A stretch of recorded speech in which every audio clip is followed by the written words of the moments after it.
Okay. We should be started. Yep. Alright, everything just went live.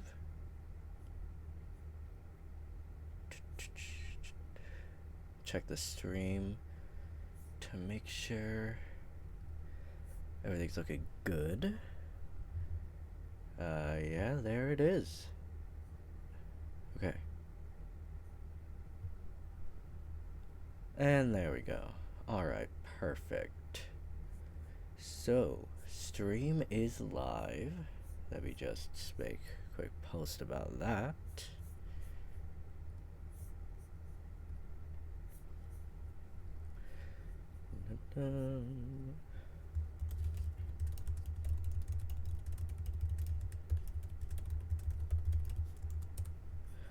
Beautiful. Okay, so what is the agenda for today?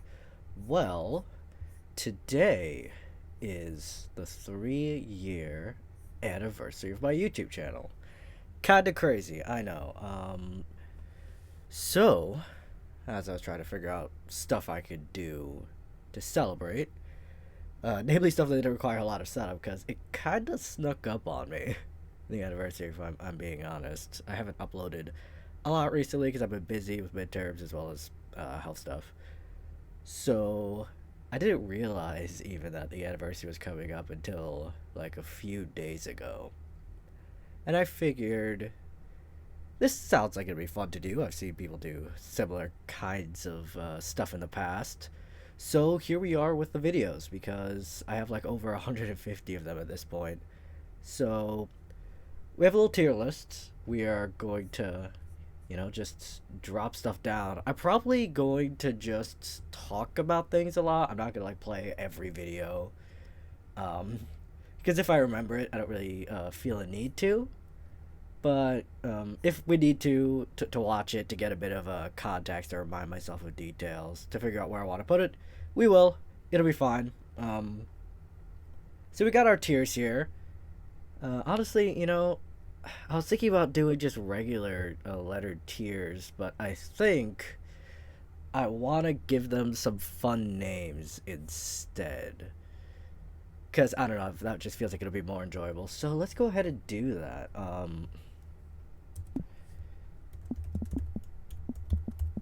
I mean, that just feels obvious, right? These are just the absolute goats of the channel. These are going to be our top ones.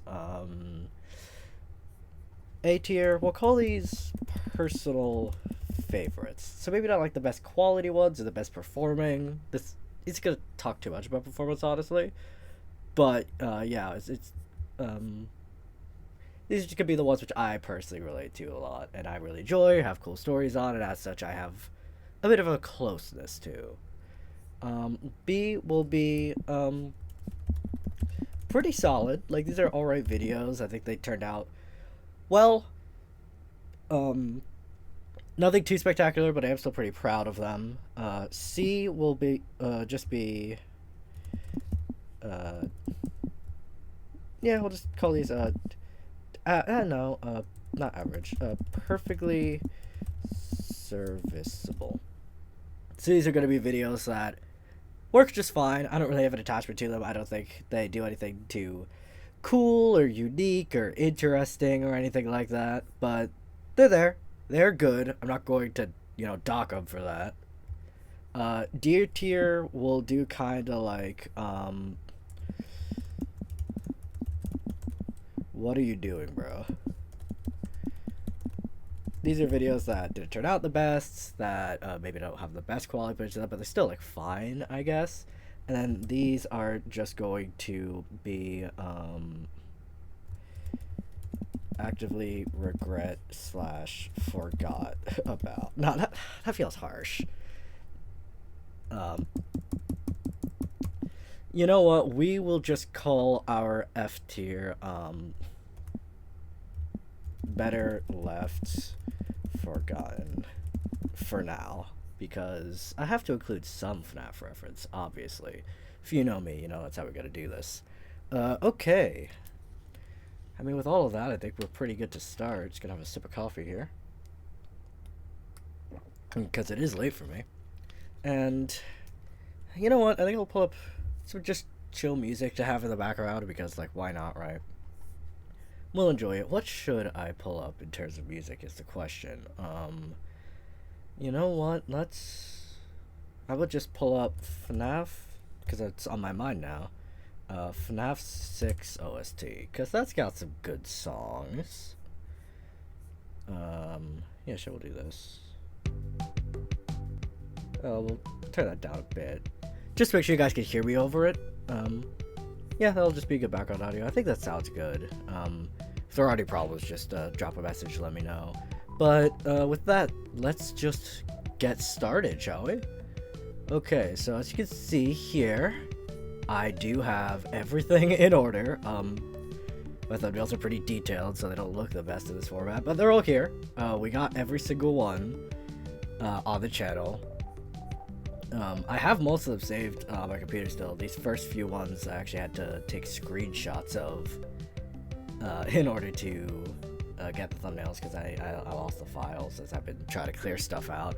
Because believe it or not, when you have 3 years worth of videos almost once a week, every week, that's a lot of space being taken up on my computer.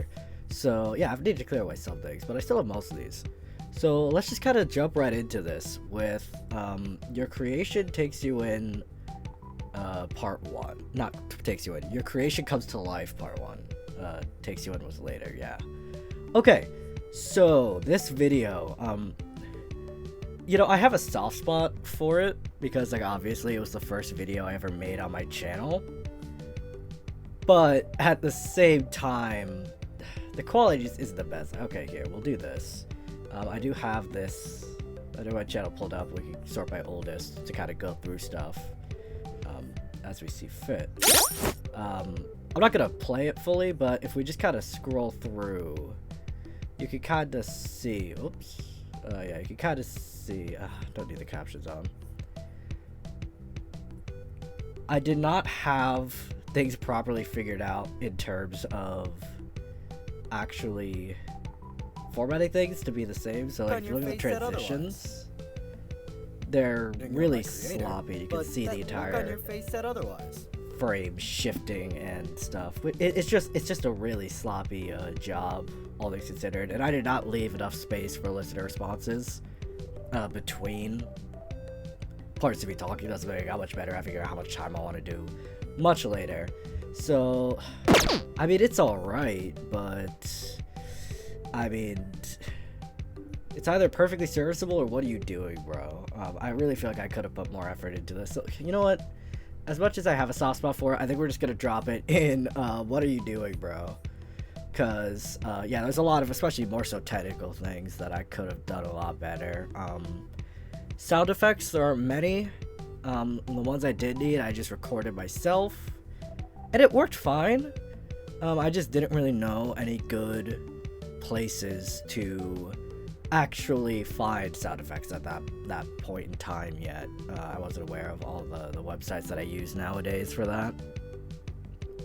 So again, perfectly serviceable, but on the whole, looking back, I have grown a lot, and it does kind of make me cringe a bit seeing just how bad the production quality on that one is, and the fact that I allowed myself to put it out like that. But, you know, we live, we learn. I think I've gotten better over the past 5 years. Not 5 years, 3 years, hopefully.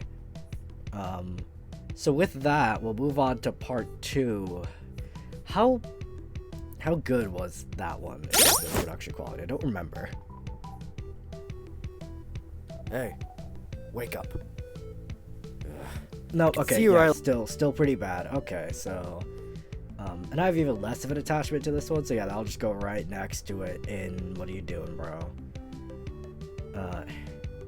Yeah, I feel like it's gonna be the case for a lot of these early ones until I properly figured everything out. So, yeah, we'll just move on to part 3. I'm just gonna preemptively drop that right there. Pretty sure it's gonna be the same in terms of quality not being the best for the visuals. Oh, I'm curious to see when it actually gets better. Shh. No need to freak out. It's just me. The boss messed you up really badly. Yeah, no, that's still pretty bad. That pathetic puppy dog expression. Oh, play unfair. Yeah. That's right. Only character. You wrote him as a. Do I have any list responses? I want to see how long those are. No. That's a bit better. Oh, It's like decent length, I suppose.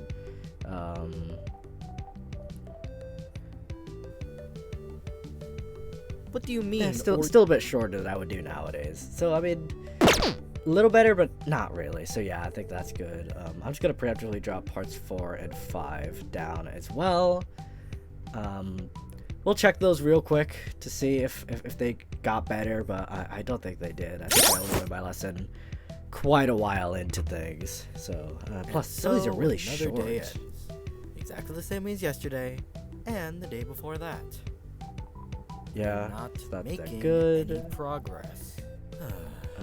It's back when I did this as well. I wouldn't really put sounds on the same slide of stuff that happened, which I just decide, especially if it's something quick like a sigh or a laugh, just works better altogether. And plus, keeping it consistent with the parentheses, with the brackets to denote things, rather than trying to denote sound effects with the putting in the stars and then listener stuff just in the brackets.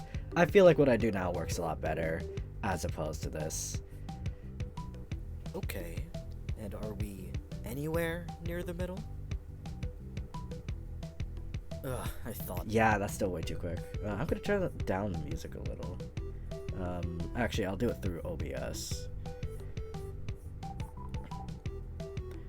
That's you here.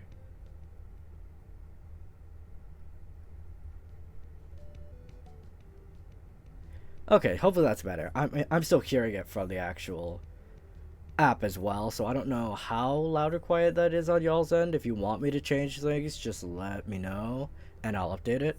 Hi Christina, glad to see you dropping in. We just got started, so you came at a perfect time. We're still in like the first series I ever did, and I'm kind of cringing looking back at it, not going to lie. But you know, we live, we learn. So yeah, I still hadn't really gotten the hang of things by this point too, so that's being in what do you do in bro tier feels right. And then finale for this.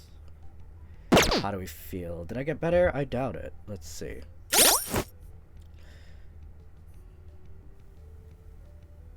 Creator.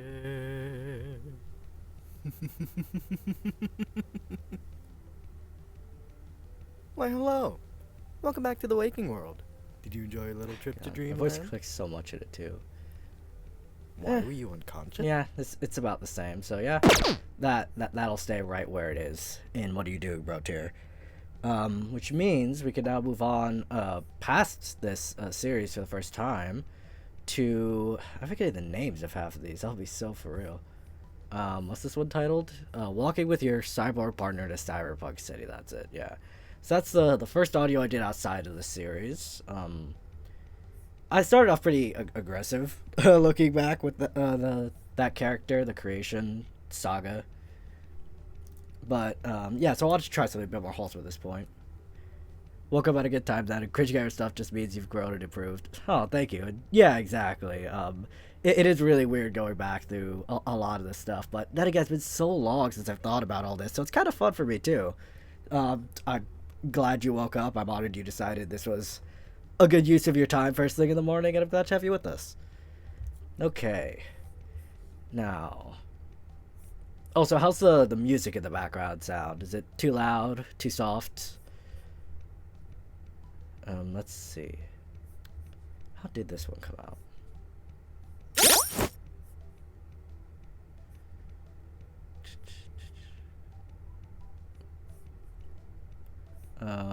Oh, okay. A fun story actually about this one. The background image for this, back before I tried to stay away from, or at least got better at trying to stay away from copyrighted stuff, or stuff that if I didn't know was copyrighted or not.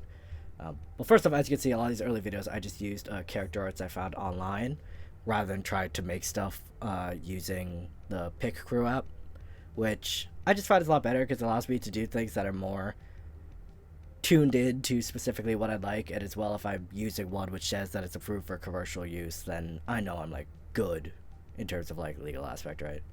But yeah, alongside that, the background image for this comes from one of Glitch Productions series back when it was still a really early back when it was a really early into their time as a studio. It's from their first series, Meta Runner, because I really enjoyed that series. I still really enjoy that series. And when I found this script, the world of that series, what I think it's called Silica City, just was immediately what I pictured in my head after all the descriptions in the thing itself. So that's where this background image comes from. Thought that was an interesting tidbit of information. Thanks for walking with me. I know this place back to front, but you haven't been to this quality district, like right? for this one though. Great. Showing you around will be fun. Okay, still a bit check quick with my cybernetic stock, but on listener after that, we can responses, go wherever you want. but No, nothing's wrong. It's only a tune-up. visually things are getting much better. Okay, other ways you use wallpaper cave and pig crew, so thanks for that. You're very welcome. That's why I like to try and do that stuff that I do in my descriptions. I know I don't need to, especially because I'm using stuff that doesn't need accreditation. But I always put all of my links for sound effects and all that kind of stuff in my descriptions, because one thing I would notice a lot when I would watch stuff is that if I'm listening to an ASMR audio or anything like that, and I really enjoyed it, I would oftentimes try to find the background music or the sound effect they used, but they never credited it. Yeah, no, exactly. So you get it, yeah. Because I just find it's nice to, especially because it's all free to use stuff. So especially if someone's just curious or just starting out, it's a good way to kind of put them on it. And so I always like tried to do that. And so it's really glad to hear that I was able to help you with that. It just kind of, it just reminds me that it is all worth it. You know what I mean? Okay, let's see. You can't really hear the music, so let me turn that up on OBS, and hopefully this should be better. Turn up the app as well.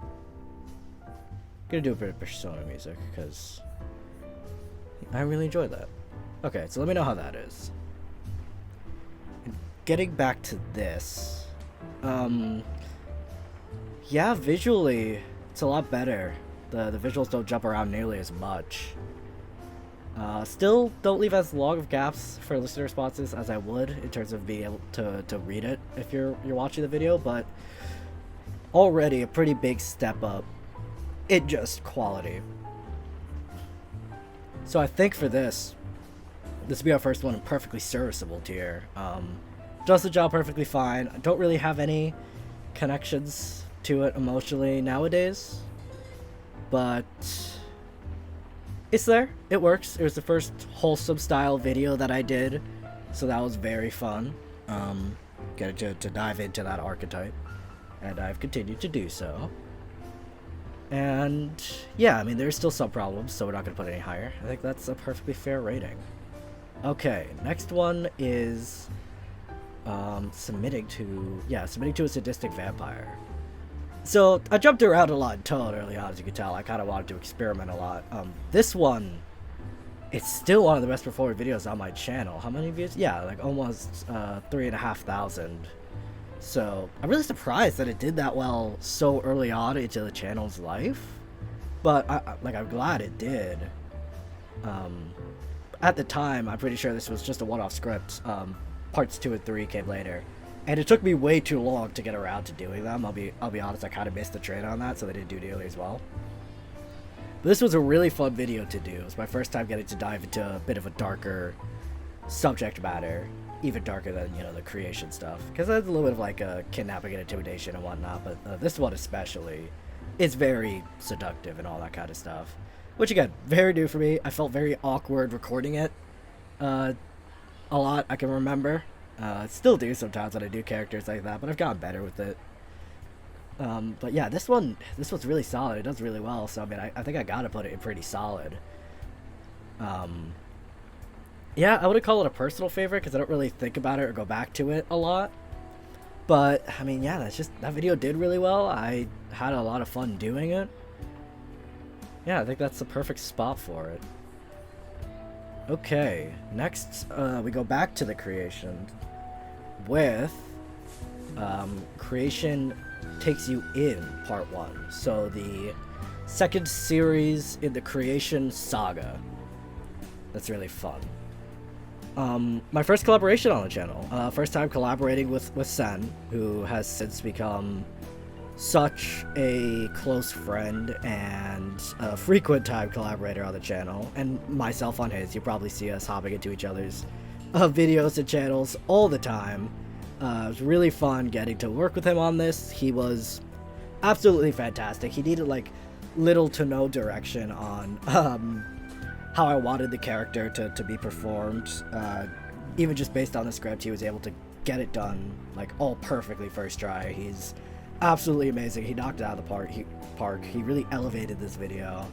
And so honestly, okay, quality isn't too different compared to a lot of the early videos from what I can remember, but I gotta put this one in personal favorites just because, yeah, it was my first time collaborating with one of my closest collaborators and friends nowadays, right? So that one's always going to have a very special place in my heart.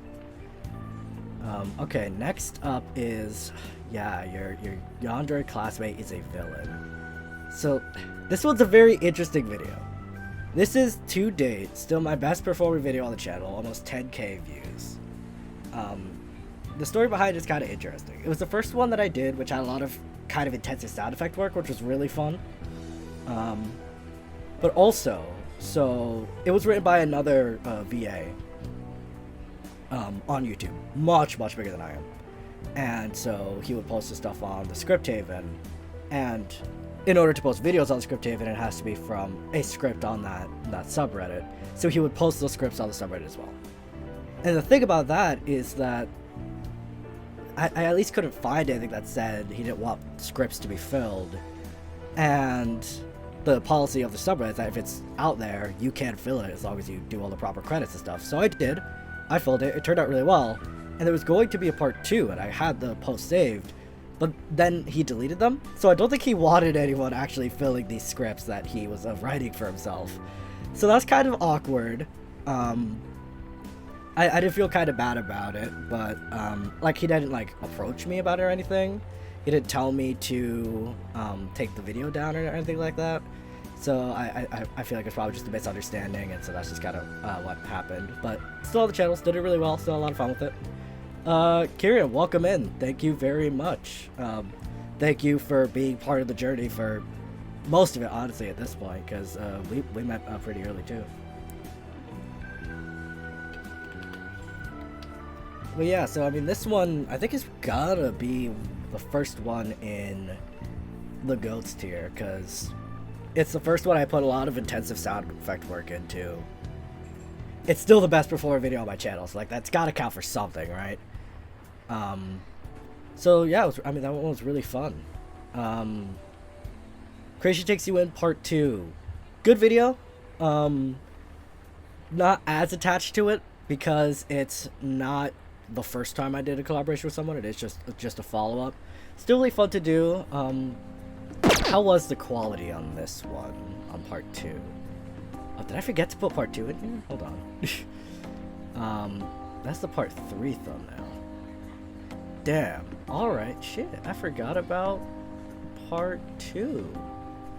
Let me see if I can find that. I mean, it would probably just go the same place as this. I'll probably just leave it. I think that's a perfectly serviceable. Let me see how this one goes. Looks to be fine. He'll be dealt with accordingly. Go back. I want to see that. Be able to protect you. But here, a threat can be neutralized as soon as it shows its face. He'll be dealt with accordingly. It's getting better. Still a bit shorter than I would do nowadays. So yeah, I put that perfectly serviceable. Actually, I'll put that. Yeah, I'll put that above actually, because we are starting to get better. So I forgot to put the part 2 thumbnail in here. Don't tell anyone. But just know it would basically be right next to the finale. They're both pretty much the same quality, all things considered. So that brings me to A Life in Ruin. So, another interesting one. First time doing one based off of a pre-existing property, or franchise that I enjoy. That one being Five Nights at Freddy's. Does someone to drive, put stream in the background? You know what, that's perfectly fine. I'm just gonna be yapping. And plus, I'm gonna probably post the image of this on the community of my YouTube channel once the stream's done. So even if you can't see everything right now, you'll be able to eventually. And I hope work goes well for you. Okay. Yeah, so Life in Ruin. It was fun to do. It's the first time applying like vocal effects to my voice in a video, because it starts off with spoilers for an almost 3-year-old video. It starts off with the mimic talking through the staff bot, hence why he's on the thumbnail. And so it's coming through his speakers, so that's my first way of doing an effect like that. How does that sound? Does that still hold up, or did I put like the effect too heavy or anything like that? And not popular oldest. How does this one hold up?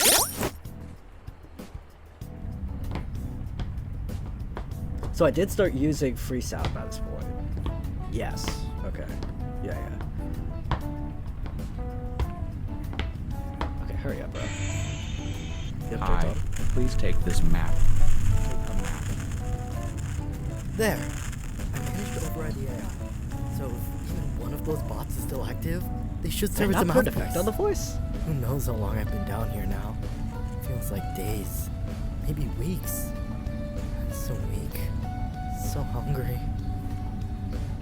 I know it's a long shot, but is anyone there? Oh, that's weird. No, I totally will put like a slight vocal effect on that nowadays to represent how it's talking through the speaker of the robot. Why did I not do that? Did I not know how? It's the only thing I can think of. Did I do that for the mimic at the end? Yeah, spoilers, it's the mimic anyways. Oh, I suppose I never gave you my name. How rude of me. And we've been talking this whole time. You're right. Right. You're right. You're right. I don't know how to do this stuff. I think my leg might be broken. I heard something clattering about before. I'm scared I'm gonna die here. That was fun to do, because he's, the mimic, and he's just remixing vocal clips he's heard. Just doing that, literally remixing the actual sections of the audio I already used, was really nice. So, I do enjoy this one still, even though I totally would do it differently today. At least in terms of putting vocal effects on it. So, I think we'll put this one in pretty solid. It works perfectly well. I'm still proud of some of the sound effect work I did. I grabbed the actual background audios for the areas from the game, which was fun to do. All the images are from the game as well, which is great, because I really enjoy Ruin. Yeah, so that was a really fun one to do. Although I would do it a bit better nowadays, which would make me put in personal favorites. Okay, the anti-hero. What is the title? Yeah, it's just the anti-hero. Yeah, I forgot about that. This one also did really well, which I was kind of surprised by.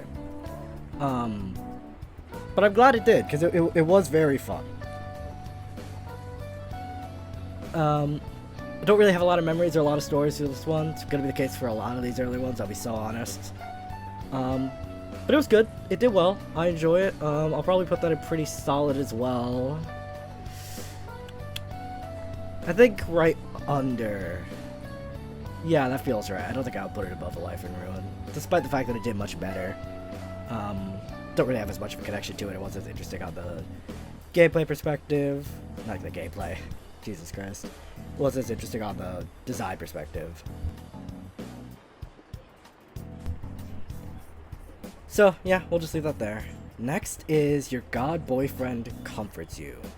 So this is my first time doing a script by a user named u/Michael Afton, who is someone who I still to this day do a lot of their scripts. He writes a lot of really good, wholesome F for A scripts, but I reached out to him and he said he's perfectly fine with any of the scripts being gender swapped to F for A, so I'm really grateful to them for that. Thank you.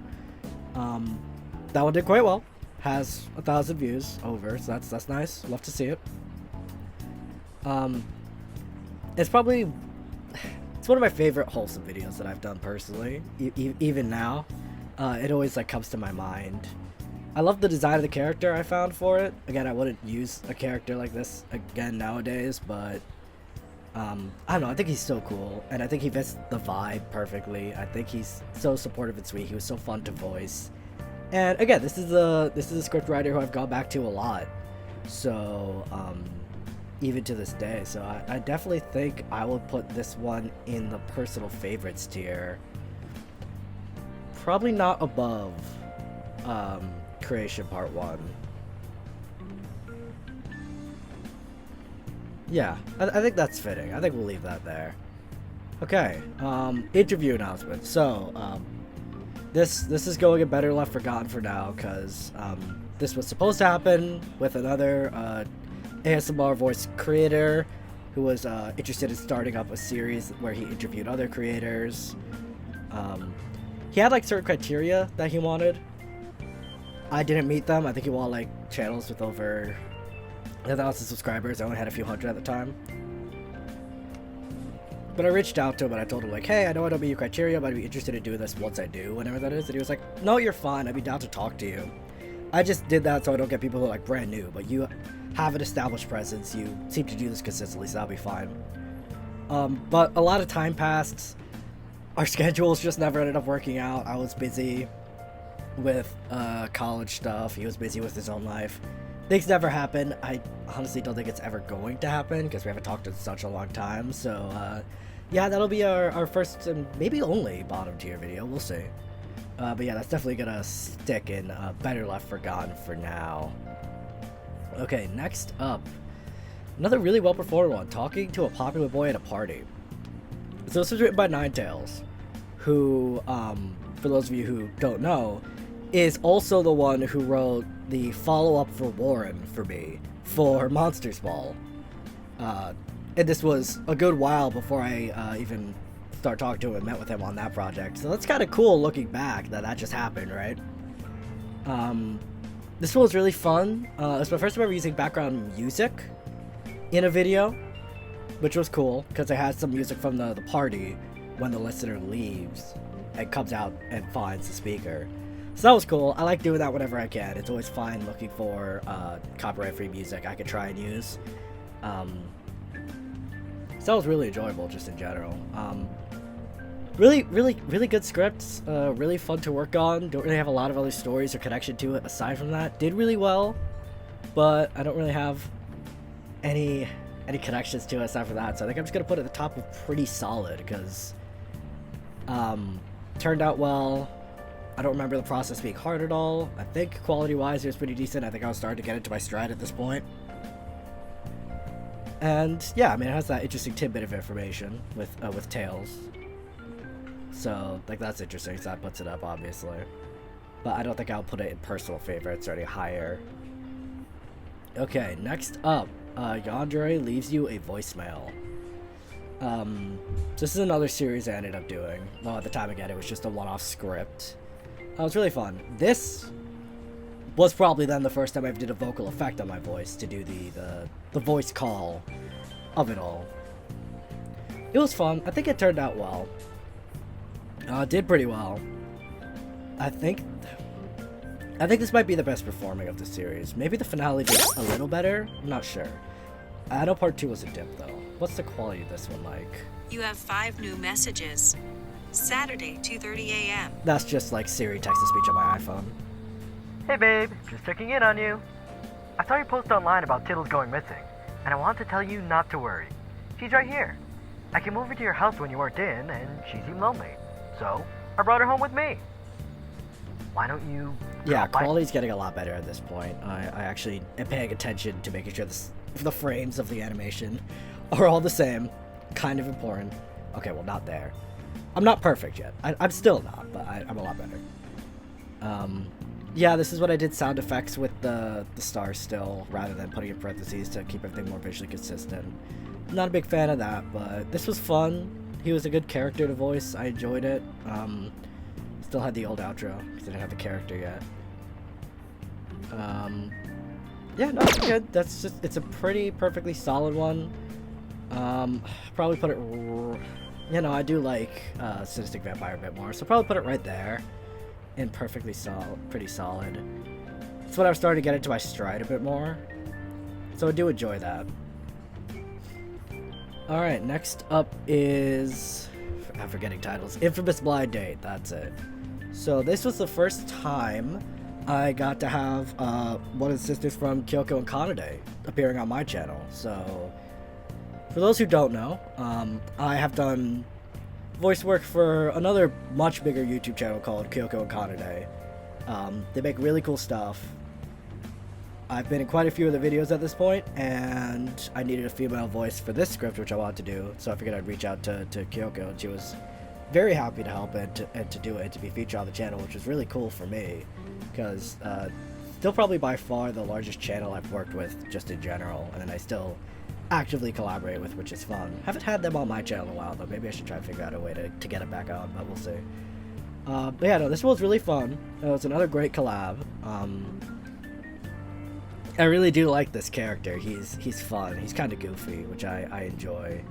It was fun getting to swap between that and being intimidating, putting on the villain persona whenever he's being the villain in the restaurant, as opposed to when he's just the blind date itself. Kyoko played the character of Drew on the phone perfectly. Yeah, no, this is definitely gonna go into personal favorites. Probably not above that, but yeah, right there, right above God Boyfriend. Just really solid audio. Okay, coming up on another series. This is Yandere Dating Some Yandere. This is a very long series that I did. These ones are good. Don't really have much of a connection to it nowadays. It was very long. It was the whole series was like written and done before I got to it, which is why I was able to upload all the main 5 parts so consistently. And then I had to wait till Christmas to upload the Christmas special, which I couldn't just like wait on. Well, no, actually I did have to wait on it because the finale follows the events of the Christmas special. So, like, I had to wait to finish the series until that came out. So, honestly, but that's more so on me. I could have planned it out a bit better. But, yeah, we did these ones. Don't really have much of a connection to these. These are just perfectly serviceable. Part 3 is interesting because it features a different character in the world. And, I didn't voice the character. I had somebody else do it. But the character I play in the series, the Yandere, doesn't appear in part 3 at all. So that is the one video on my channel which does not have my voice in it whatsoever. Which is kind of cool in the context of the series, but like looking back, it's kind of weird that I have a video on my channel which doesn't have me in it at all. That's definitely something which if I were to do something like that nowadays, I would have it be on the channel of whoever I collaborated with and just do a collaboration, so it's still like both of our channels in the like name of it. I'm so glad YouTube added that feature nowadays. It makes it so much easier. But yeah, I don't know, but because like I didn't record anything for it, I just kind of made the visuals and did some of the editing, I don't really have any connection to it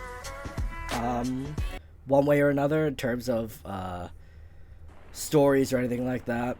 So I don't know, honestly. I'm gonna be putting this in What Are You Doing, Bro?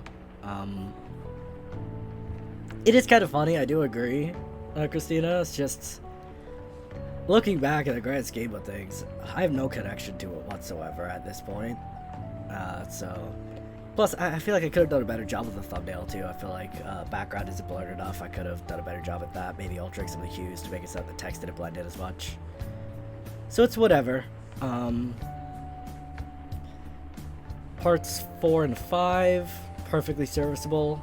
Nothing too big. But then we get to the big one, Monsters Ball. And it's like, I didn't arrange this at all. I didn't help in the creation of it. I was just a voice in it, but it's on my channel, so it counts for the tier list. And yeah, no, this is absolutely going in the goats. That's gonna be at the top of the tier list for now. This was so fun to work on. The first big major collaboration I ever got to do, with just so many VAs, a lot of whom I still keep in touch with. Christina, Kieran, so on and so forth. I got to meet a lot of cool writers who I still do stuff with, like Proxy. I still fill a lot of his scripts. Haven't done one of them in a while. Feel kind of bad about that, honestly, because I have so many of his saved in my backlog. I just haven't gotten around to them yet, but yeah, I mean, this was just such a fun video to work on, to be a part of the project, to get to meet everyone, and to make friends, and to meet other content creators who I still collaborate with to this day and still keep in touch with. And so it's been one of the best experiences and one of the best videos I've had the honor of getting to put on my channel, even though I am only in like a few minutes of the whole 55-minute thing. Yeah, I'm glad we got to be on it together. We got to meet Christina, and yeah, absolutely, we should do a collab sometime. If you have any scripts that are like MF4A that you'd want to do on your channel, just hit me up. I would be more than happy to record for that. And of course, following the Monsters Ball, we have Warren's video. Such a fun character. I really enjoy him. He's cool. He was the first tsundere I got to play on the channel. I sometimes forget about that because it's like so long between him and the next tsundere I ever did. But yeah, first time getting to do that archetype, which was really fun. I really do enjoy doing tsunderes. I don't do them nearly as much as I do yanderes because it's fun to be crazy, and they also perform really well most of the time. And a lot of times whenever I find tsundere scripts, it's a very like thin balance for me between what I find is like endearing and what I find to be just kind of like annoying when it comes to a tsundere. And so a lot of the scripts I find don't really strike that balance well enough. But this one, which Tails wrote for me for Warren, absolutely did. It was so fun to work on, so that's definitely also going to be in the goats. I'll put it under Monsters Ball though, because it's not nearly as impressive. Excuse me. Not nearly as impressive in the grand scheme of things, but they are a package deal, really, because after you watch Monsters Ball, obviously you're going to leave with the best character, Warren, so it's like part 1, part 2, basically, you know? Alright, and then after that, kind of continuing on the same wavelength, we have another tsundere character, Jealous Best Friend Confesses After a Date, which was, in fact, written by Christina. I don't know why you're putting best character in quotes, Christina. He obviously is. I don't see who else you would choose, personally. But yeah, no, I'm just kidding. Everyone did a great job, and all the follow-up videos are great. So you can check all of them out on the playlist on the channel. You should watch all of them. Everyone did such a great job on all their individual videos too. It was so fun. But yeah, moving on, we have another tsundere, this time written by Christina, actually. And so I was very glad to get to film that. He was also very fun.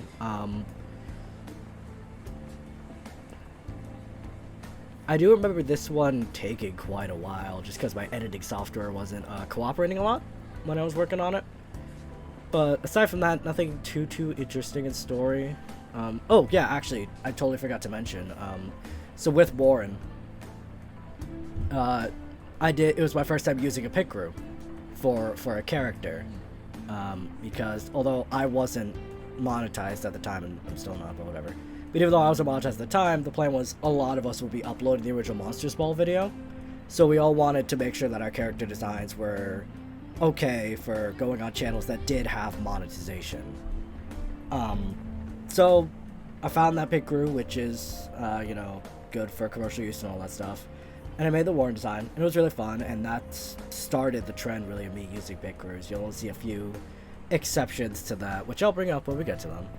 But yes, that's another thing, which was fun to do. I ended up using the same pit crew, because I hadn't really had that much time to explore and find new ones yet. And I was kind of able to do enough to make it look different from Warren. So that was fun. This is my first kind of video outside of Monsters Ball where I kind of committed to using pickers for my own channel. It's a pretty solid one. I would probably put this right here, I think. Yeah, I think that's fair. Really good video. Had a fun time working on it. Nothing too crazy in terms of sound design or behind the scenes stories or significance to me personally in terms of the history of the channel. So yeah, I think that is a perfectly good spot for that. Okay. Yonder leaves you voicemail part 2. Pretty much just more of the same as part 1. Don't have as much of an attachment to it because again it's like at that point just continuing the series. So we'll just you know, I wouldn't even put that at pretty solid because I'd be like it is, but like I think that's just like a perfectly serviceable. It's like, yep, first of all it's great, did what it needed to do. Second one didn't perform nearly as well, but it's just kind of more of the same in terms of the character and in terms of what he does. I'm pretty sure that one doesn't have him showing up in person. I think that's just the finale.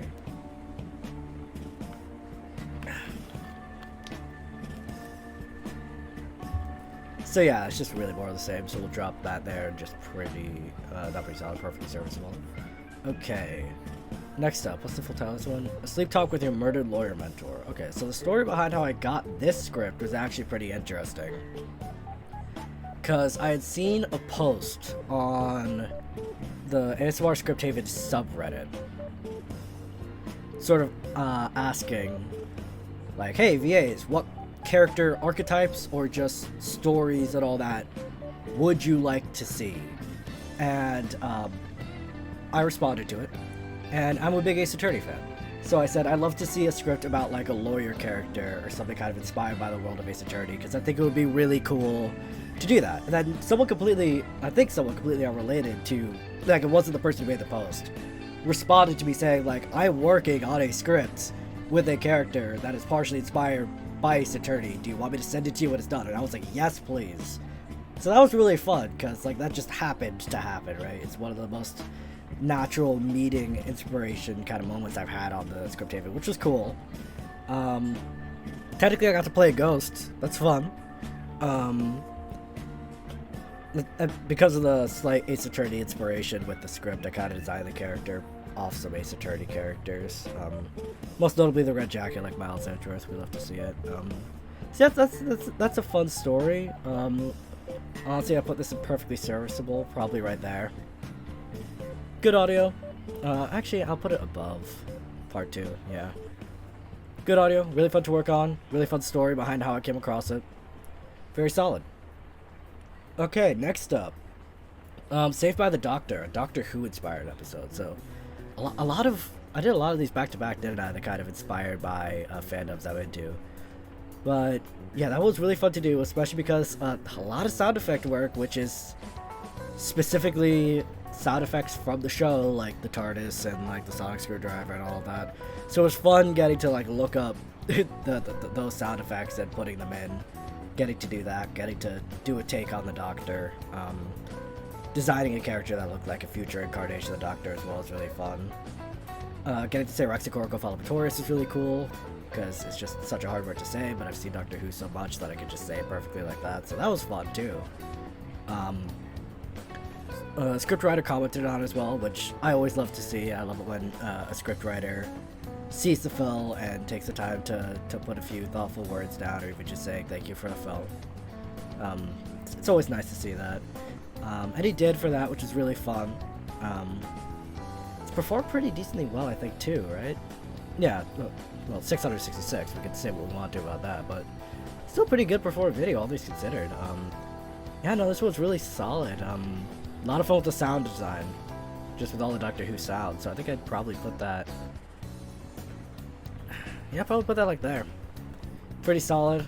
Got to do a lot of fun things with the audio. Definitely a good time. Okay, getting into another series. I actually never completed this one. Vampire Wakes from Hibernation. So first I'm playing a vampire character, which was fun. Another yandere. Like I said, never completed the series. I think there's a couple of other parts that it intersects with another series the scriptwriter wrote. Yeah, I just haven't done it. Don't really feel the compulsion to. And, you know, sometimes I do just have those moments where I'll start a thing and I'll get future parts. but it's been so long since I've done the other one, or I just don't really vibe with it as much as I did the earlier parts, so I just don't film them, which is fine. That's just kind of what happened here. So, yeah, just a very alright, solid Vampire Yandere audios. Nothing too... Did I do anything interesting with the sound design? I might have done binaural stuff for, like... Does he drink from the listener all in the first part? Let me just skip through it real quick. It'll be towards the end. Have a visitor. You. No, let's be later. From top. Yeah, okay, so I did do binaural stuff here. I don't know if it was the first time I did that. It might have been. I don't think any of the earlier ones did. Actually, no, some of the dating sim yanderes might have. But I mean, okay, so yeah, I think some of the dating sim yanderes did that. So, I mean, nothing too interesting in that regards. So, yeah, we'll just put these in perfectly serviceable. I'd say I have even less of a connection to these as I do to dating sim yandere, so those are gonna stay above it.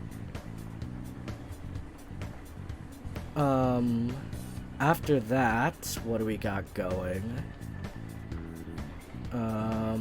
Oh, speaking of dating sim yandere, yeah, just the future parts of that Christmas special and then the finale. Nothing too special there, honestly. Just more of the same for that series. That finally got finished up, so that's good. Nothing else to say. Moving on. Tsundere Waiter. This one was fun. It might have been my first time doing an animation with the character visually, because I think he goes from the kind of downtrodden, annoyed face to a smile near the end. So that's kind of cool. I don't do that as much nowadays, but I still like to. I did it in my most recent video, actually. I always enjoy doing that. It's like the most basic form of animation possible, just swapping out the character model. But it's still fun. It adds a bit of visual flair to anyone who's actually watching the video to read the text.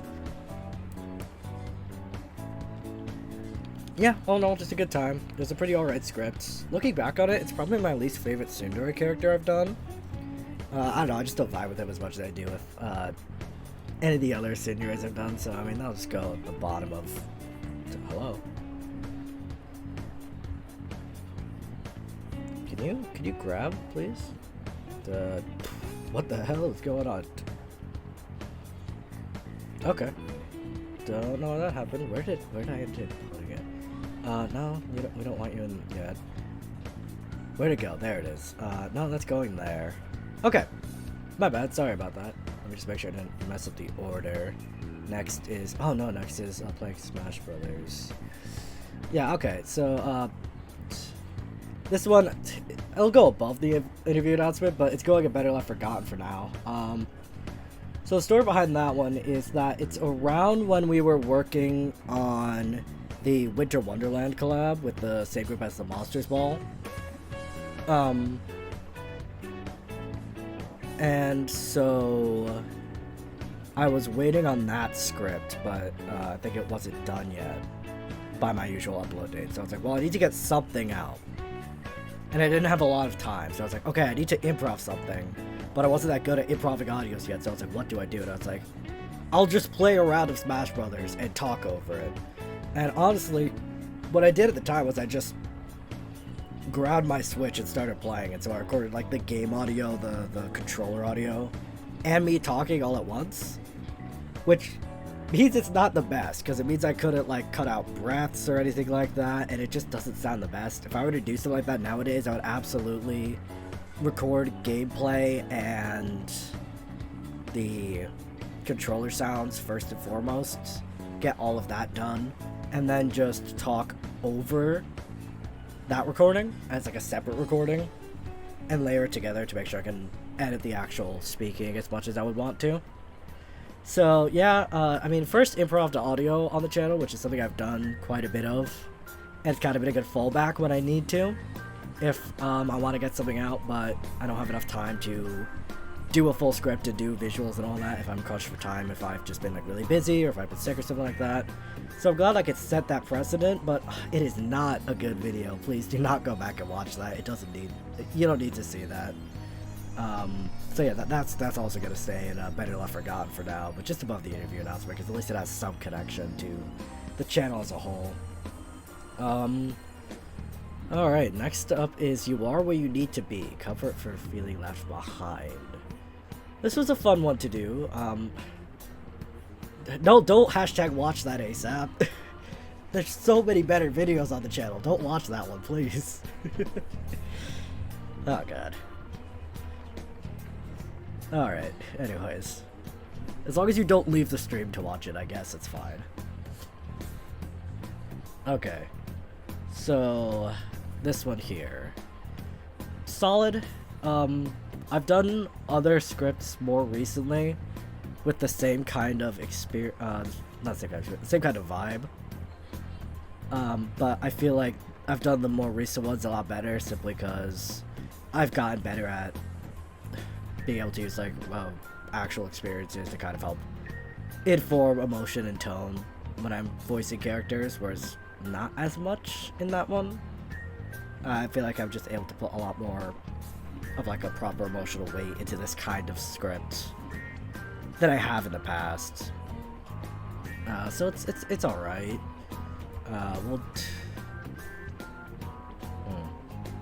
We'll put it like here. It's like I do still enjoy it. I can still remember it pretty well. It's just kind of there, you know. So I think like middle of the tier list is a fair spot for it. Okay. This is, yeah, it's Ethan. So for Winter Wonderland, I voiced another werewolf because, of course, I called dibs on it first thing when the characters were announced for the project because I have a reputation to keep. Not very much like Warren at all. He's a much calmer, more confident character. So Ethan was very fun to do as a contrast to it. I don't have the Winter Wonderland uploaded on my channel, I don't think. Yeah, no, that one's not on my channel, so that one's not here, but my follow-up is. It was good. Honestly, not as memorable in my mind, at least, as Monsters Ball and Warren. Warren's just like such a personality, such a character that it kind of sticks to my mind. Ethan, not as much, and I'm not saying that as like an insult to the writing or anything like that. It's just, I don't know, Warren's kind of a little shit, and I kind of fuck with that. Ethan's just kind of a cool guy, which like was fun to do, but like at the same time, it's not as interesting to me, so it doesn't stand out as much in my head. But it was still fun to do. It was fun to do the Winter Wonderland collab. That was a very enjoyable experience. So I'm gonna put this at the top of pretty solid. Yeah, because I wouldn't say it quite reaches a personal favorite for me, or being a GOAT video, because again, I feel like Warren just kind of like is everything that did but better, at least for me. Even in terms of my own performance, I feel like I was able to put a lot more oomph into Warren than I did with Ethan. Which again, not an insult to the writing, that's entirely on me. But yeah, so there's that. Next is Yonder Leaves Your Voicemail finale. That was fun. I would say it's probably better than part 2. It's longer, it did better. It involves, I'm pretty sure, the Yandere breaking into the house, which means I got to do like a swap between the phone audio and actual talking, which was cool. But I don't really have that much of a connection to it. I'll put it above part 2 because I do think it's better. I do think I had more fun with it on the whole, but not much more to say about it other than that. So yeah. Next up is yeah, Steampunk Adventure. Okay, yeah, this one is fun. So, this one, it's a couple of interesting parts, I guess, to it. First off, is that when I recorded this, I was traveling. So I was not settled or in my usual recording space. I was in a hotel in Sapporo when I recorded this, which was my first time ever recording in a situation like that, which was pretty interesting. And so that always makes this stand out in my mind. Second one is that this script was written by Shining Light, K-Cook, another writer who was part of the Monsters Ball collab. Very sweet person. That was really fun getting to film one of her scripts. So yeah, that one, this is honestly a personal favorite for me. It might not be as interesting as a lot of the ones that are beneath it in terms of ambition or sound design or anything like that, but I don't know, I got a lot of good memories of it. It was really fun to do. Character's really sweet. Honestly, I would say it does have a lot of fun sound design because I got to do all like the mechanical sounds of trying to fix the steampunk body parts. I just love the steampunk vibe of it all. It's really cool. I'm kind of sad I haven't got to do something like that again. Maybe one day. We'll see. I have time. But yeah, no, this was definitely a personal favorite for me. I might even put it above God Boyfriend. Yeah, no, that feels right. That's another personal favorite for sure. Next up, the Slasher Killer series. Okay. I really love this series. It was the first one I did written by Proxy, who was another writer on the Monsters Ball collab. Another guy who I love talking to. I've really enjoyed it. Part 1 of this is still, if we go to my channel, part 1 of this series is still my preview video to this day because it's just so fun and I haven't really felt a need to change it.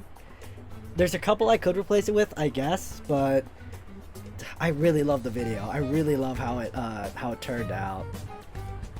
So yeah, these all 4 of these are just jumping straight up into the GOAT tier. These, I absolutely love them. They're all amazing. Honestly, I'll put them even above Yandere Classmate is a Villain. That, yeah, I love these videos so much. I'm still so proud of them. They're so fun to work on. A lot of fun sound design for that. I think part 3 I had to find people screaming in agony. That was cool.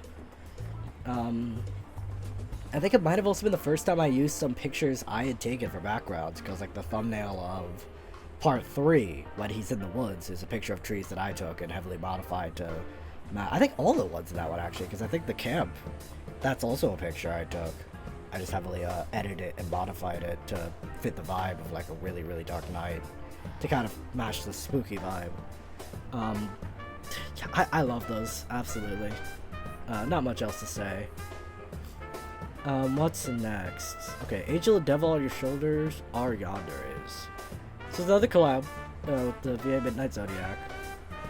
It was fun to work on. Don't have too much to say about it outside of that. One thing which was fun is that because it's, you know, Angel and Devil on Your Shoulder, I had the idea to have each one of us only in one ear for the entire audio, because it's like so it literally feels like you're on each shoulder. So that's cool. I enjoyed that. I thought it was a cool idea. Background image, not the best. It was my first time doing a collab using Pig Cruise. That's cool. I don't know. I don't really have too much of a connection to it nowadays, personally. I've done other demon or devil characters that I enjoy a lot more.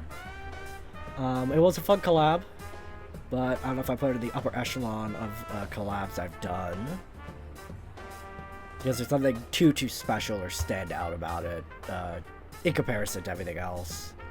So I'd probably just put this in pretty solid, but the question is where. I'm thinking maybe right beneath Doctor Who. Yeah, that feels right. Okay. Yeah, we'll stick with that. Alright. Yeah. Okay, what's after that? God of the Dead series, part 1, where I got to play Hades. I really love this series. Hades is still probably one of my favorite gods from Greek mythology, so it's really fun to do that. And when I did that script, I had like just seen the show Hades Towns, so it was like still on my mind. So I threw in little references to that, like the script begins with him whistling, and so I just whistle a little bit of Way Down Hades Town, because I figured why not, and I used that to inform the character design as well, doing kind of more modern style where he's wearing the suit. And he has the white hair, very much after the design of Patrick Page as Hades in that show. So that was really fun. Honestly, it's nothing that special, but I do still really enjoy it. I do still really love Hades as a character. He was a very fun one to voice. So I'll put that at the bottom of personal favorites. Other parts are probably going to be lower. Even though they're probably better than part 1, obviously. I do think it's probably the weakest of the series. But, like, it was the start of the series, basically. So that was really cool to do. And you can tell it's the start of the series because in the thumbnail it doesn't say part 1, because at the time it was still a standalone audio. So yeah. After that, we have Best Friend Comforts You After a Break. Best Friend Comforts You After a Breakup. I can speak legibly, I swear. It's almost like I've been doing it for 3 years. Another one by Shining, by K-Cook. Really fun, really sweet. Yeah, I have a bit of a soft spot for this one, personally. I wouldn't say I'd put it up in my favorites, but I would definitely say it's solid. I think I'd probably put this just above Angel and Devil on Your Shoulder. It's a pretty solid audio. I like it. I still have a somewhat of an emotional connection to it, not as much as the favorites. But yeah, I mean, it's very enjoyable. It was fun to record. I love the character design. To get a better look at it. I love the hair I chose with the slight white streaks. I don't even remember why I decided to do that out of all the different hair color options. I just thought it looked cool and it was unique, and so I figured why not, right? Very enjoyable. Next up, Enemies to be Determined. Villain speaker, villain listener. It was rival villains, and then they're kind of like, I think it goes to the other one for help. I've done a few scripts of that style. It's another perfectly serviceable one. I thought it turned out really well. I like the character design.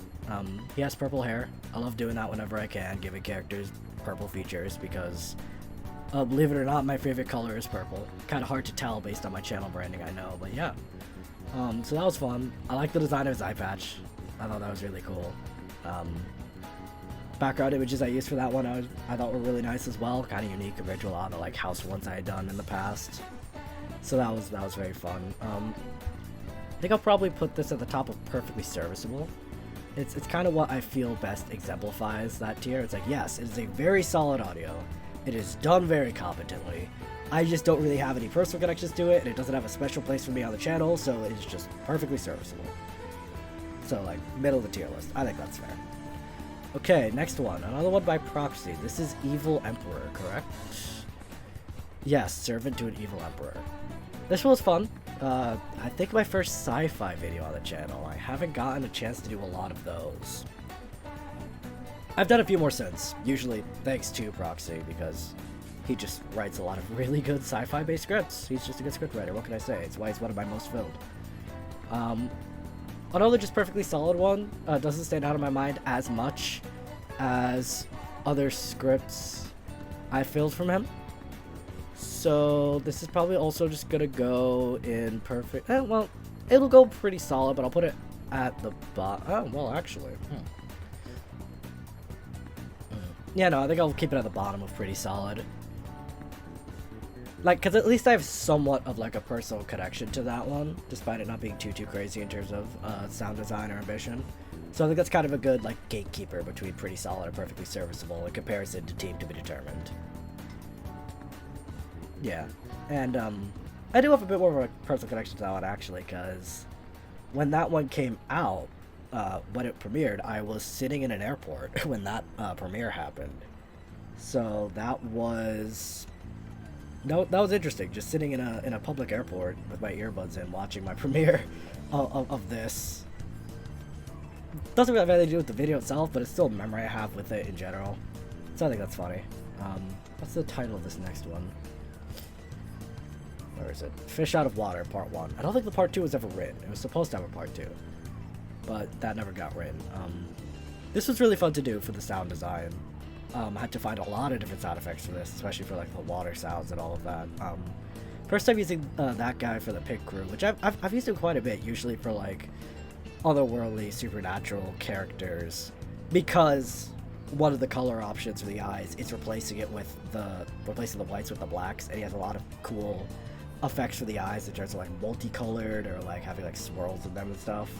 So it's really cool to use for like that specific vibe of character, so that's cool. Don't really have too much of a connection to it other than that. A lot of sound design work. I think I will put this just above Emperor. Actually, no, it deserves to be higher. Put it above Antihero. Does it deserve to go above Ruin? Not sure.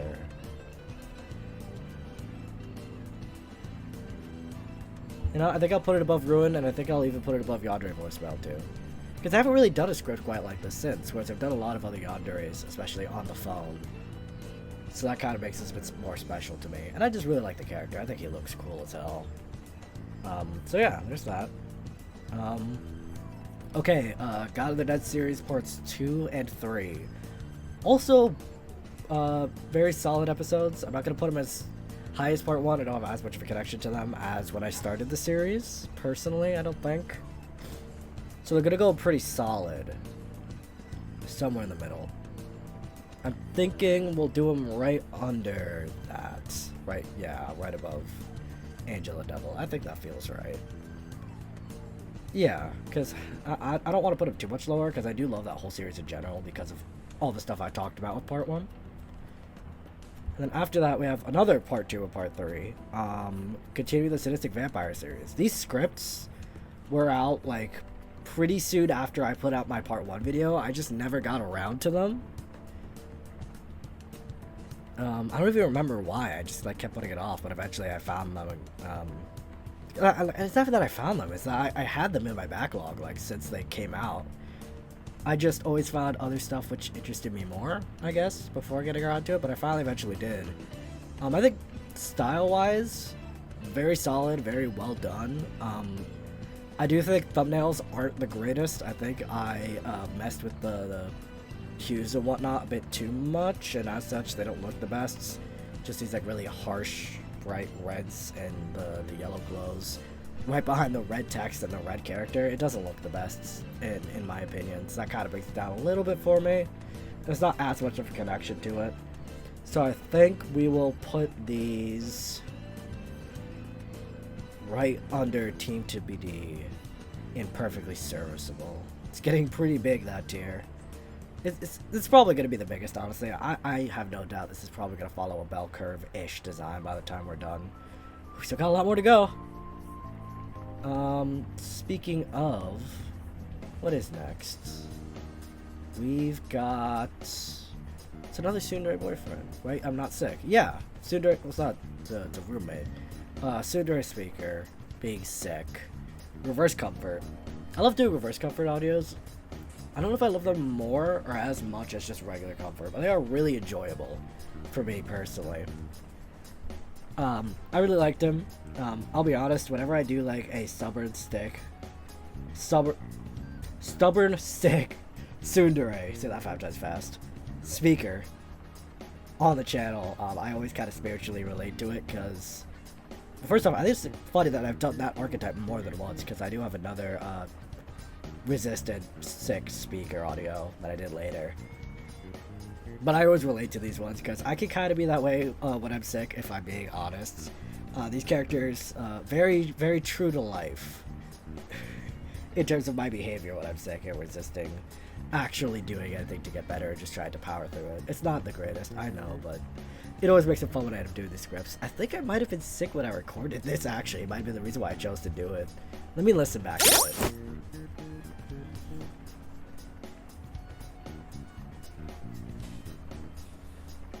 I also really love the photo I chose for the background of this. That skyline is just beautiful. Come in. Alright, you can't really tell from that. My iconic door sound effect, I use it all the time. Same with the footsteps. Alright, we'll skip ahead a bit. Oh, hey. How are you? I think I was sick. I sound Just like I'm sick here. So, Yay. Cuddles. You're the best roommate ever. I think I was congested here. I definitely sound congested. I think that's probably why I decided to do that one at that time. Which, like, hey, you know what? Method acting, am I right? So yeah, that one was really fun. That's also gonna be a pretty solid for me. Just where in pretty solid? It's gonna go high in pretty solid. I think... There? No, I put it above Doctor Who. No, I do like Doctor Who more. It'll go right under it. I think that's fair. So yeah, we shall just leave that one there, like that.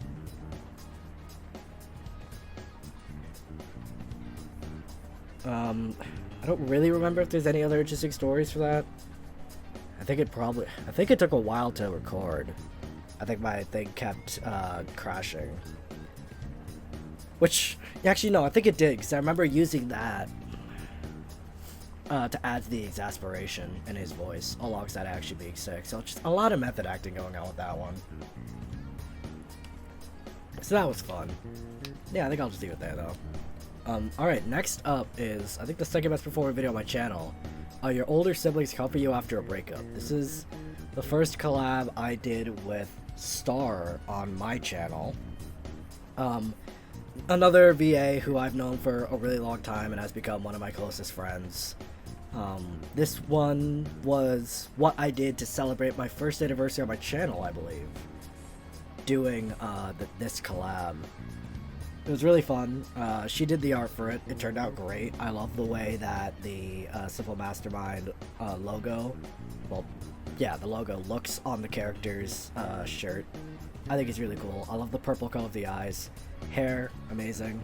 It's just, all in all, really fun to do. Really great collab. And I mean, it was my first anniversary celebration on the channel, you know, so this is definitely going to go into the absolute GOATs tier right here.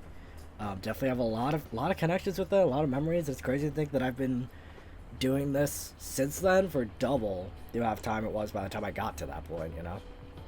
So yeah, that's absolutely gonna be one of the GOATs. It's probably gonna stay that way, just no matter how long I'm on YouTube for.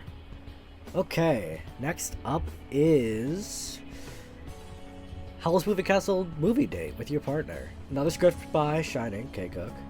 Very fun, very sweet. Love Howl's Moving Castle. It's one of my favorite Ghibli movies. I don't think I would say it's my favorite, like top favorite, but it's definitely in my top 3 at least.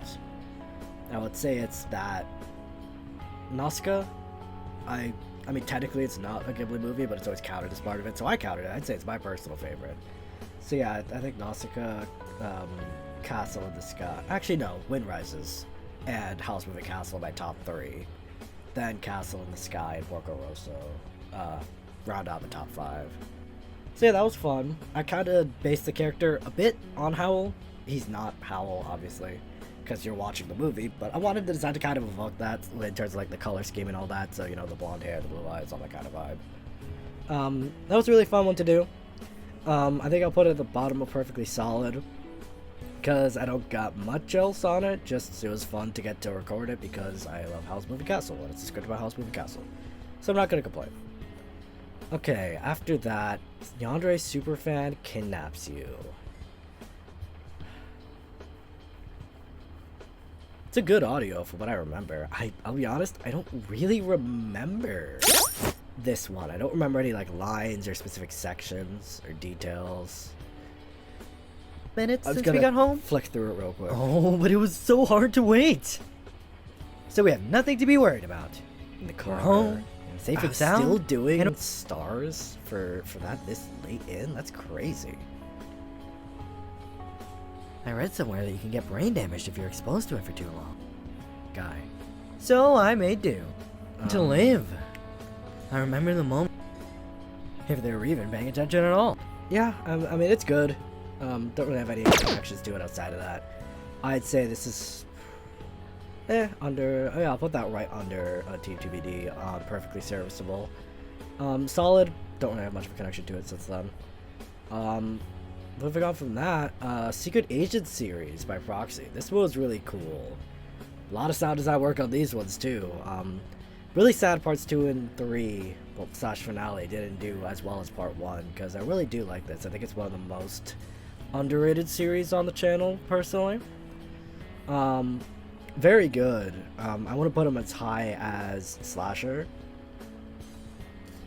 but I don't know if I call them personal favorites either. There's others of his that I've done that I would consider more so personal favorites, but they are pretty solid, so I'll probably put him in pretty solid. I'll probably put him right under the rest of the Hades videos. Yeah, that feels right. We'll drop Finale in there too. Look at that, really starting to flesh things out at this point, aren't we? Love to see it. Okay, what's after this? Oh, speaking of the Hades series finale, I got Kanade, the other sister from Kyoko Kanade, to come in here to be Demeter. That was really fun. Yeah, I enjoyed that just as much as I enjoyed the other ones in the series. It was great to finally get the finale after waiting so long between parts 3 and the finale. I think it wrapped things up really well. I think it was really fun. I think Kanade did her part perfectly. Yeah, no complaints. Really enjoyed it. Still one of my favorite series on the channel. Saved by a Dark God. Another proxy script. Another one that did really well. I'll be honest, I was not expecting this to do as well as it did. I was really expecting this to be one of those personal favorites, but it didn't get the attention I thought it deserved. Instead, it's one of those personal favorites that absolutely did get the attention it deserved. So that's going in. I don't think it's a GOAT, but it's definitely going in the personal favorites tier. It's really good. I loved it so much. I think the character design is still one of my favorites on the channel. I think Proxy wrote the script beautifully.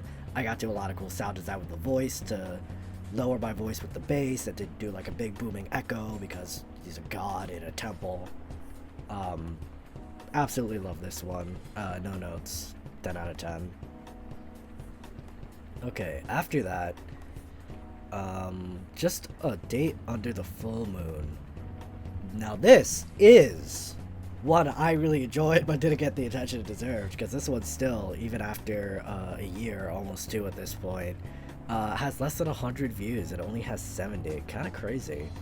I thought it was really sweet though. I really loved it. This is definitely a pretty solid for me. I would say it's a personal favorite,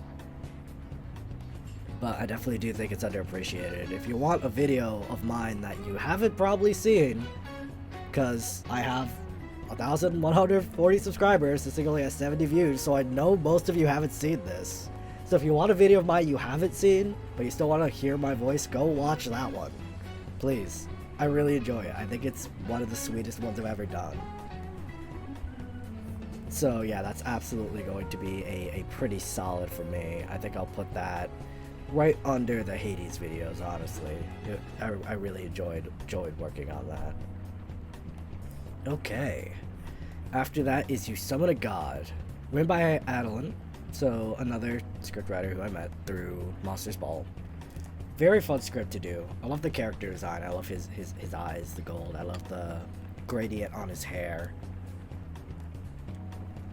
Just a very fun, kind of more trickstery character as compared to the Dark God by Proxy, which was enjoyable to do. I don't think I like him as much as Proxy's Dark God though, so I probably won't put him as high. I'm thinking just under Secret Agent. Yeah. Yeah. Right, kind of in the middle. That feels right. After that, we have finding out why your friend didn't want you summoning a demon. Another one that did way better than I was expecting. I was not expecting this one to do that well. Usually the platonic relation between the listener and the speaker doesn't do as well as the romantic, go figure. But no, this one was very fun. I love the character designs. I loved getting to do the switch between his regular and his demon appearance later on in the video. Very funny, as you can tell by the comedy tag. Yeah, no, I really enjoyed this. This might be a personal favorite, honestly.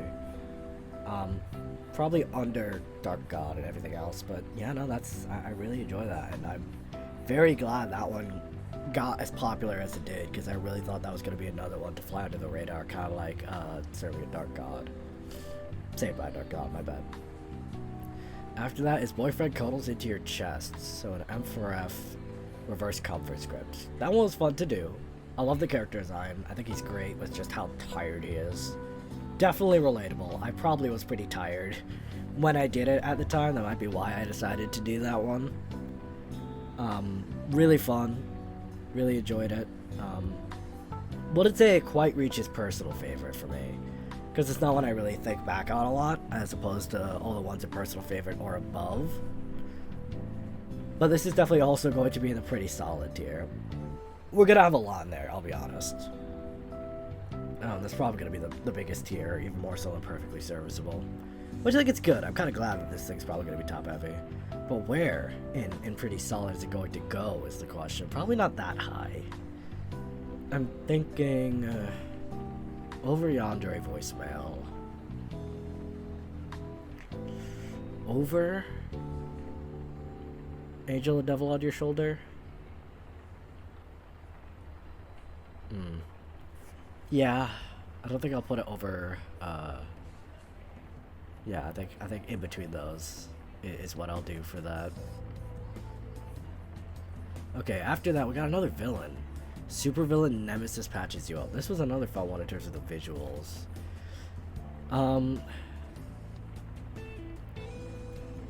I don't really remember the plot of this. I've done so many supervillain speaker scripts. Which one is this? What's the summary? There is no plot summary. You look like you were about to... Oh, shit, okay. Come here. I've got you. Really like I'm the design. not going to hurt you. Not the design. Let's the sit you down on the chose couch for the here. inside for this. There you go. Really cool. Let's... Which one is this? Tell me. Or you won't. They were attacked by their Oh, don't teammates, look at me right? like that. Because I can. Just try and keep still. Fighting Lionheart? Yeah, same side. Okay, That this reminds one. me. Where... No. I need to ensure... Yeah, can't hurt my It's all hero. Right. Truth be... Very good. Very competently made. I think the fact that I don't really remember a lot of the details of it, though, means it's probably not going to make it up to pretty solid. I'll probably just put it perfectly serviceable.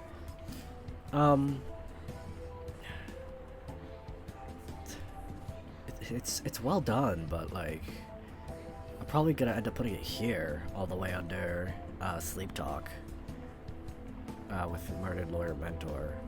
Because at least all the ones above that I remember pretty distinctly, with the exception of, you know, honestly, yeah, I think I'll gonna move this one down. I'll put it even under the supervillain. Honestly, that feels better. Because now everything at the top is perfectly serviceable, even though I don't have that close of an emotional connection to. At least I remember what happens, and if I think about it, I can think back fondly on the plot and voicing it and all that stuff. Whereas starting from this and under, it's either I don't remember it or I just don't really have any fond memories of it. I think that's a fair way to put that distinction. Okay, Lazy Morning with Your Prince Boyfriend. Another Michael Afton script. It was a good one. It was very cute. I enjoyed it. Not a standout from him, though, in my mind, in terms of scripts he's written. So that's probably also going to be a perfectly serviceable. I will put it above these two, though, because I do at least remember it more than the last one. But now, we get to another very pivotal moment on my channel. That being, first ever song cover I did on the channel. Stayed Gone, from Has Been Hotel, Season 1, Episode 2, Radio Kid the Video Star. Collab with Sen and Star again. This was so fun to do. The visuals are absolutely fucking amazing. Everyone knocked it out of the park on the singing. It was so fun to do. I'm glad that we agreed to all do this and that I had the confidence to put out a song cover on a channel that at this point for over a year had just been voice acting, to the point where I've done a lot more song covers and I have plans to do more song covers since. Yeah, I really don't know what else to say other than, like, this one is absolutely a goat. This is, you know what, shit, that's gotta be at the top of the tier list. It was so fun to work on. It did so well, which I'm so proud of. It's one of the most unique things on my channel still. I'm still so proud of how it turned out and how well everyone who worked on it did.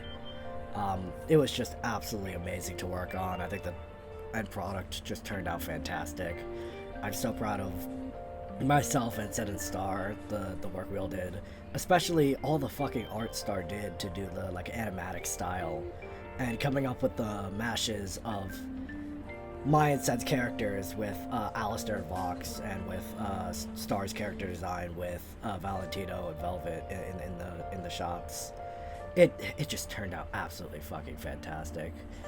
Everything from the voices to the audio editing to the visual editing. It's just, I have such fond memories of this. It might still be my favorite song cover on the channel to this day still. It's gonna be hard to top that one, honestly. That might stay top of the tier list until the end. It's just, I have such fond memories of that, and I think it just turned out so fucking fantastic. Alright, what do we got to follow up that? Hard one to follow. Oh! Deadpool and Wolverine with Swampy. That was a really fucking fun one to do too. It was great to do Deadpool. I don't think I did the voice that great, to be honest. This author has since actually put out another script with Deadpool. It's a Deadpool and Gambit one, which I'd love to do eventually. I just gotta get my shit together in terms of reaching out to people who I think could do the Gambit voice properly. But I would love to do this eventually. And I think I'll probably do the Deadpool voice a bit better. But it was absolutely great. Swampy did fantastic voicing Wolverine. Like, absolutely no notes. He got the gruffness down. He got the attitude down perfectly. He even recorded all the sound effects for him.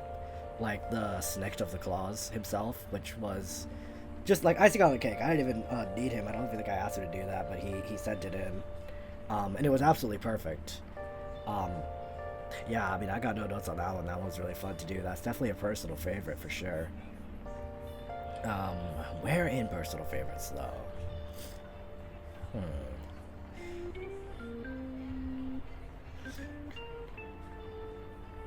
I do find myself coming back to, honestly, it might be top of personal favorites. It is what I find myself coming back to quite a bit. I don't know if I'd quite put it in the GOAT levels, though.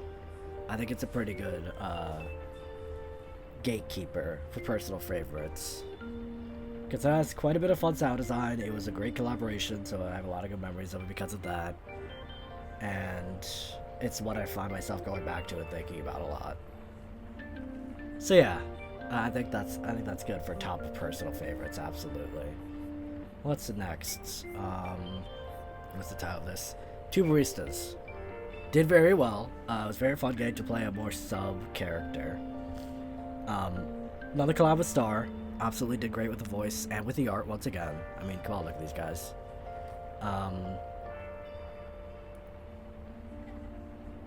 Background is also pictures I took, which was really fun because I had gone to a local cafe. It was a while ago, I think, but I still had the pictures of it, and so I thought it worked perfectly with the vibe. And I mean, like, if you look at the colors of the background and the color of the art, right, it matches perfectly. And that wasn't even like coordinated or anything. That just kind of happened, which I absolutely love. Did very well. Really fun one to do. Don't know if I put it in personal favorites, but it is definitely going to go pretty high in solid. I'm thinking right under 6 speaker, but above, yeah, because I've done others of this like style of the personal comfort that I think I prefer more. But I haven't really done a character like that since, so that's fun. Next up, Birthday Blues. So this came out on my birthday, actually. I figured it would be kind of fun to do a script where it's the character's birthday on my birthday.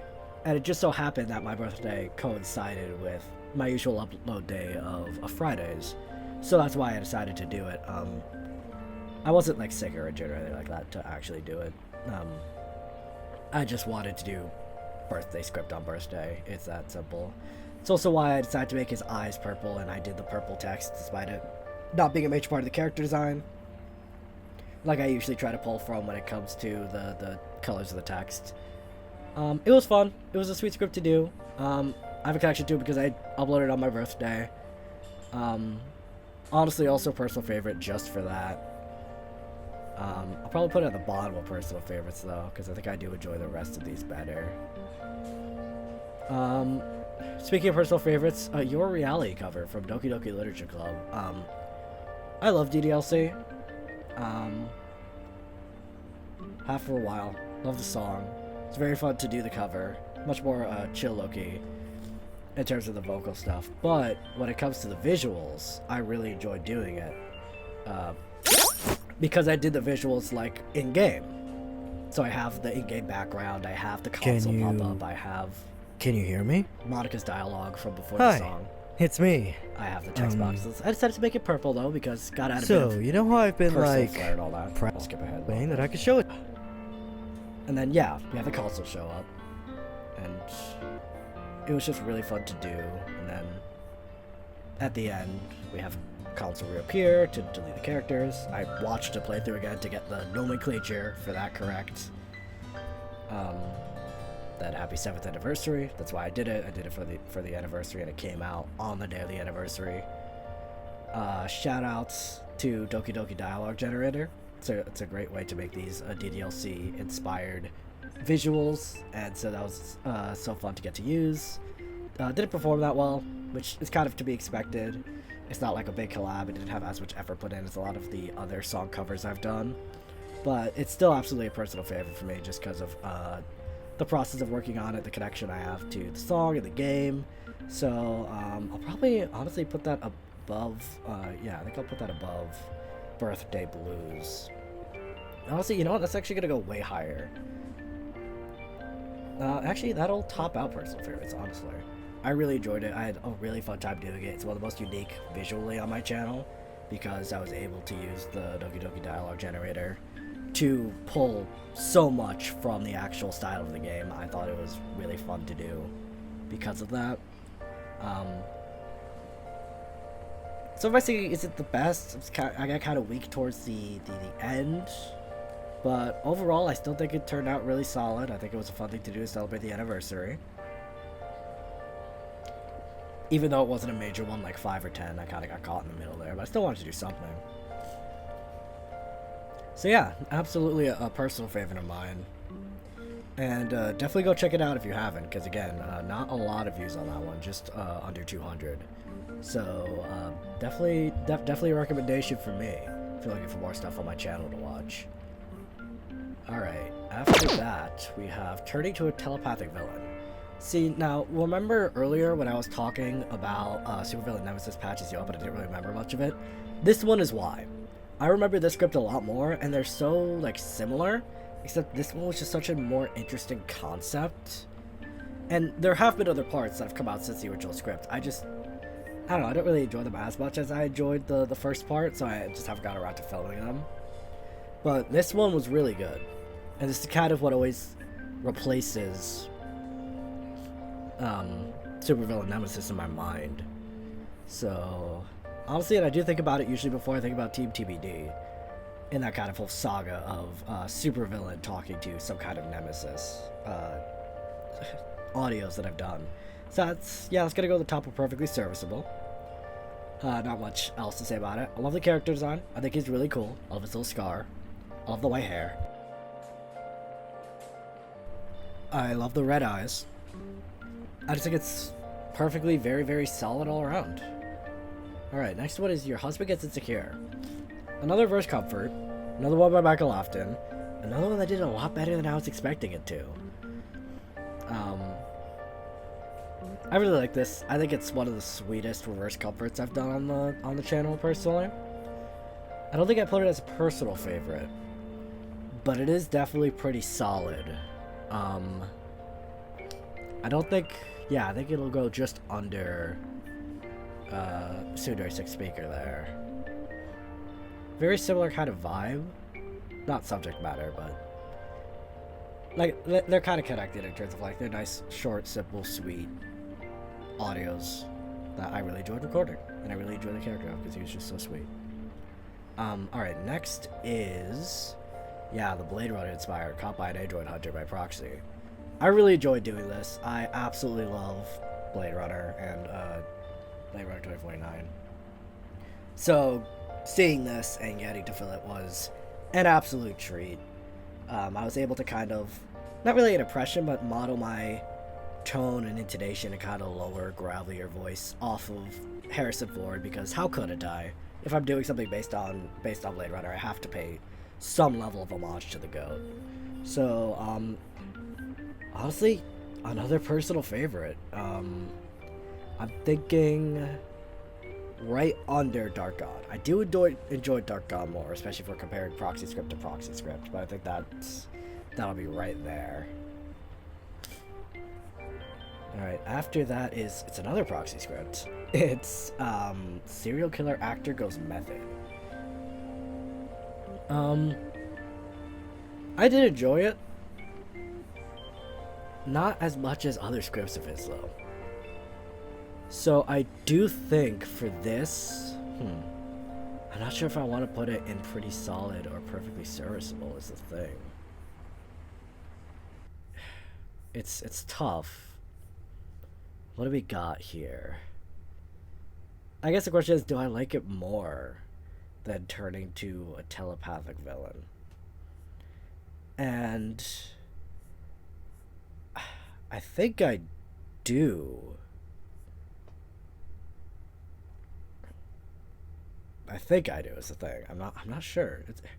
It's weird that this one is so conflicting for me personally, because like I never thought that much about this, honestly.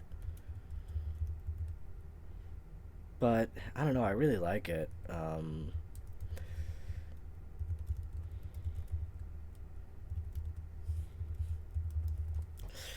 I think I might put it in personal. No, not that high.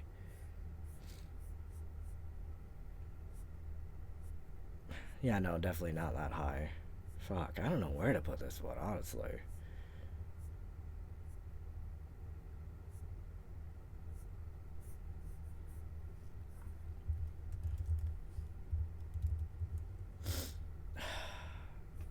It might be perfectly serviceable, but I don't know where perfectly serviceable is the thing.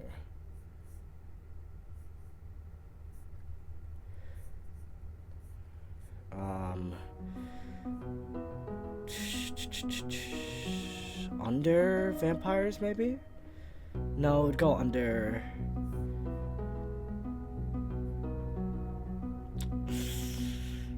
I think there. Because I don't think I like it as much as.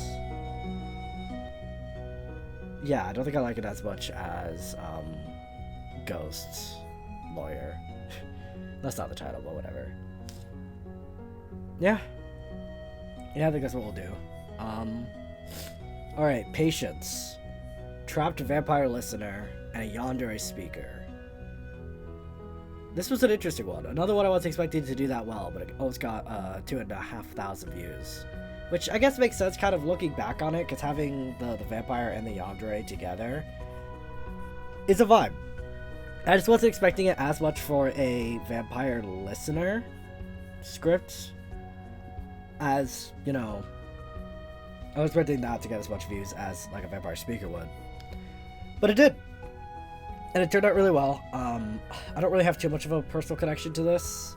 I think this is going to be our new top of perfectly serviceable. Really well made. Did really well. I just don't really have a lot of connection to it personally. Okay, next is Grumpy Werewolf Thinks You're a Real Vampire. This is part of another Halloween collab I did. Another werewolf character. I just kind of have a thing for werewolves, I guess. I don't know. He was really fun to do. I love his character design. I love the ears. Love the fur lining on his jacket to kind of give more of a werewolf vibe. Little goatee. Giant slash. Really solid character all around, honestly. He was really fun to voice. Don't have too much of a connection to him nowadays. If I have to choose a werewolf character I connect to the most, it probably would still be Warren. I think his design is a bit better than Warren in terms of just werewolf vibe, but I think Warren's design still fits for the character himself. But yeah, I mean, it's just a serviceable one. I think I will put him right there. Yeah, just did well. I enjoyed it. Not much else. Next up is Nighttime Bear. Also with Set and Star. That was fun. Definitely the most different thing I've done in terms of the kind of character I voiced. And I mean, just look at the little guy. He's adorable, and he's holding a sword that will kill you. I kind of love that. It's such a fun idea, you know. Visuals was fun because I got to do a lot of fun stuff with the background because the power goes out, so I got to make everything darker, and then I used an image which also had a daytime in the window because at the very end it jumps to waking up. Well, not waking up. It jumps to the morning, basically. So it was a very fun one to do. I would have put it as high as some of the other collabs I've done with those VAs, like the Stay God cover, or like Older Siblings Come For You. Honestly, I don't even think I would put it above the waiters, the Dom and Sub waiters of the cafe either. This might be our new top of Perfectly Serviceable, honestly. No, it is better than that. It does deserve to be a pretty solid.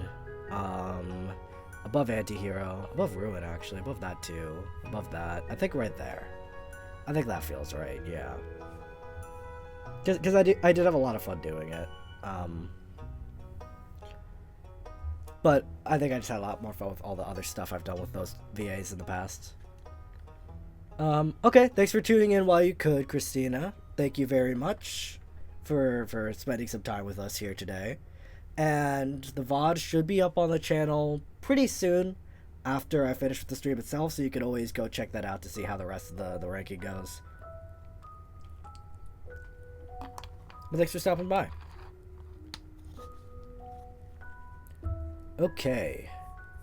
Next up, we've got... I forget the title of this one, too.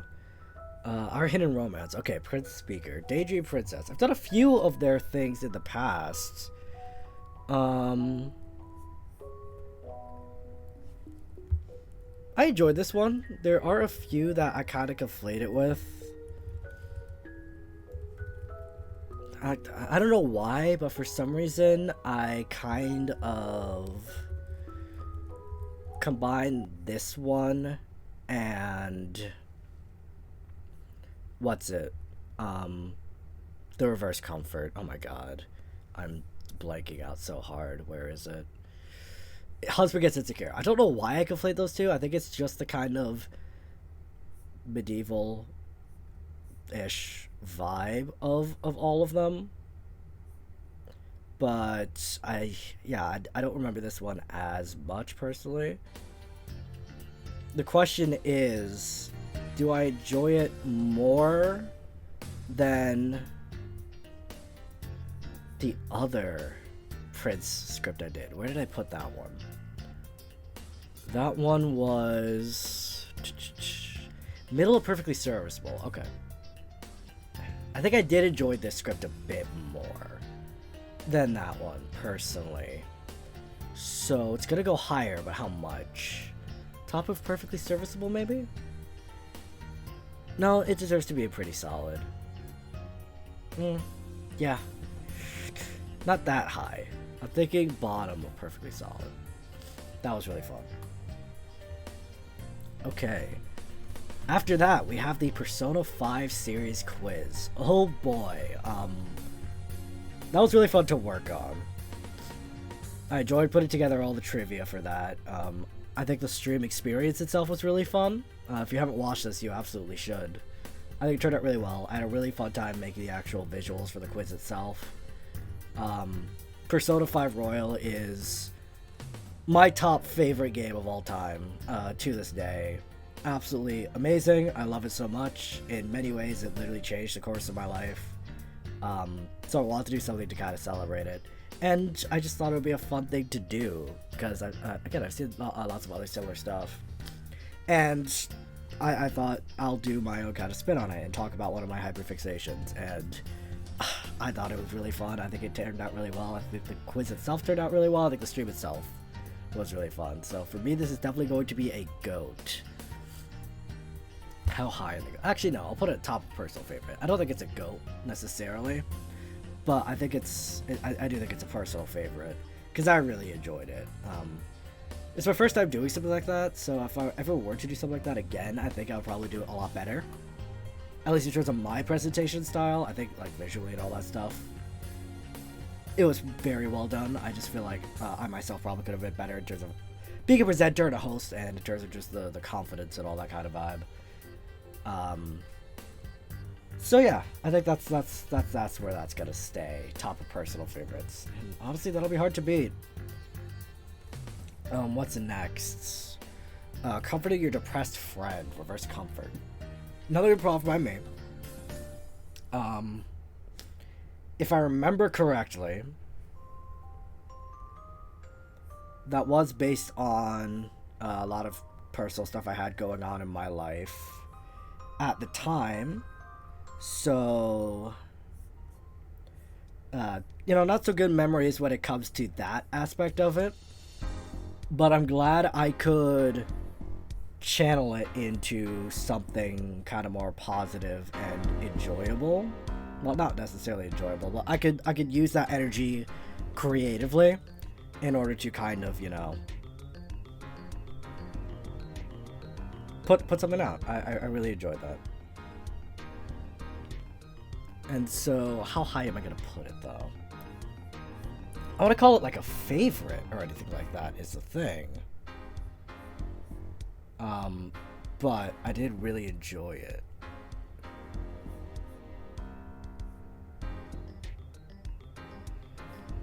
So, that what happened there? My bad. There we go. So I will put it in perfectly solid. Because I want to call it a favorite because of just what went into making it in terms of my mindset. But I do think it was a good outlet. And I'm glad I was able to use it like that, and that it was supported by people. I think that was a very big thing as well that I really appreciated. So where in pretty solid are we gonna put it? It won't be that high, I don't think. I'm thinking under these. Over that? I think that's... Well, I said I wouldn't put it that high, but that's actually pretty good. Yeah, it has a lot of, not like positive, but still emotional significance nonetheless. So I think it deserves to be there. What's next? Another demon. What's this one? Demon boyfriend comes to chill. Another Michael Afton script. Honestly, out of all the demon devil characters I did, the one I think about the least, personally. I think this is another example of a perfectly serviceable kind of script. Alright, but whatever. Now, where does it go? I think just above Yandere serial killer actor. I think if I'm doing that, though, I am going to move up Prince. Because I do have more connections with this than I do a lot of these. So, shit, page is lagging again. Please work. It's okay, take your time.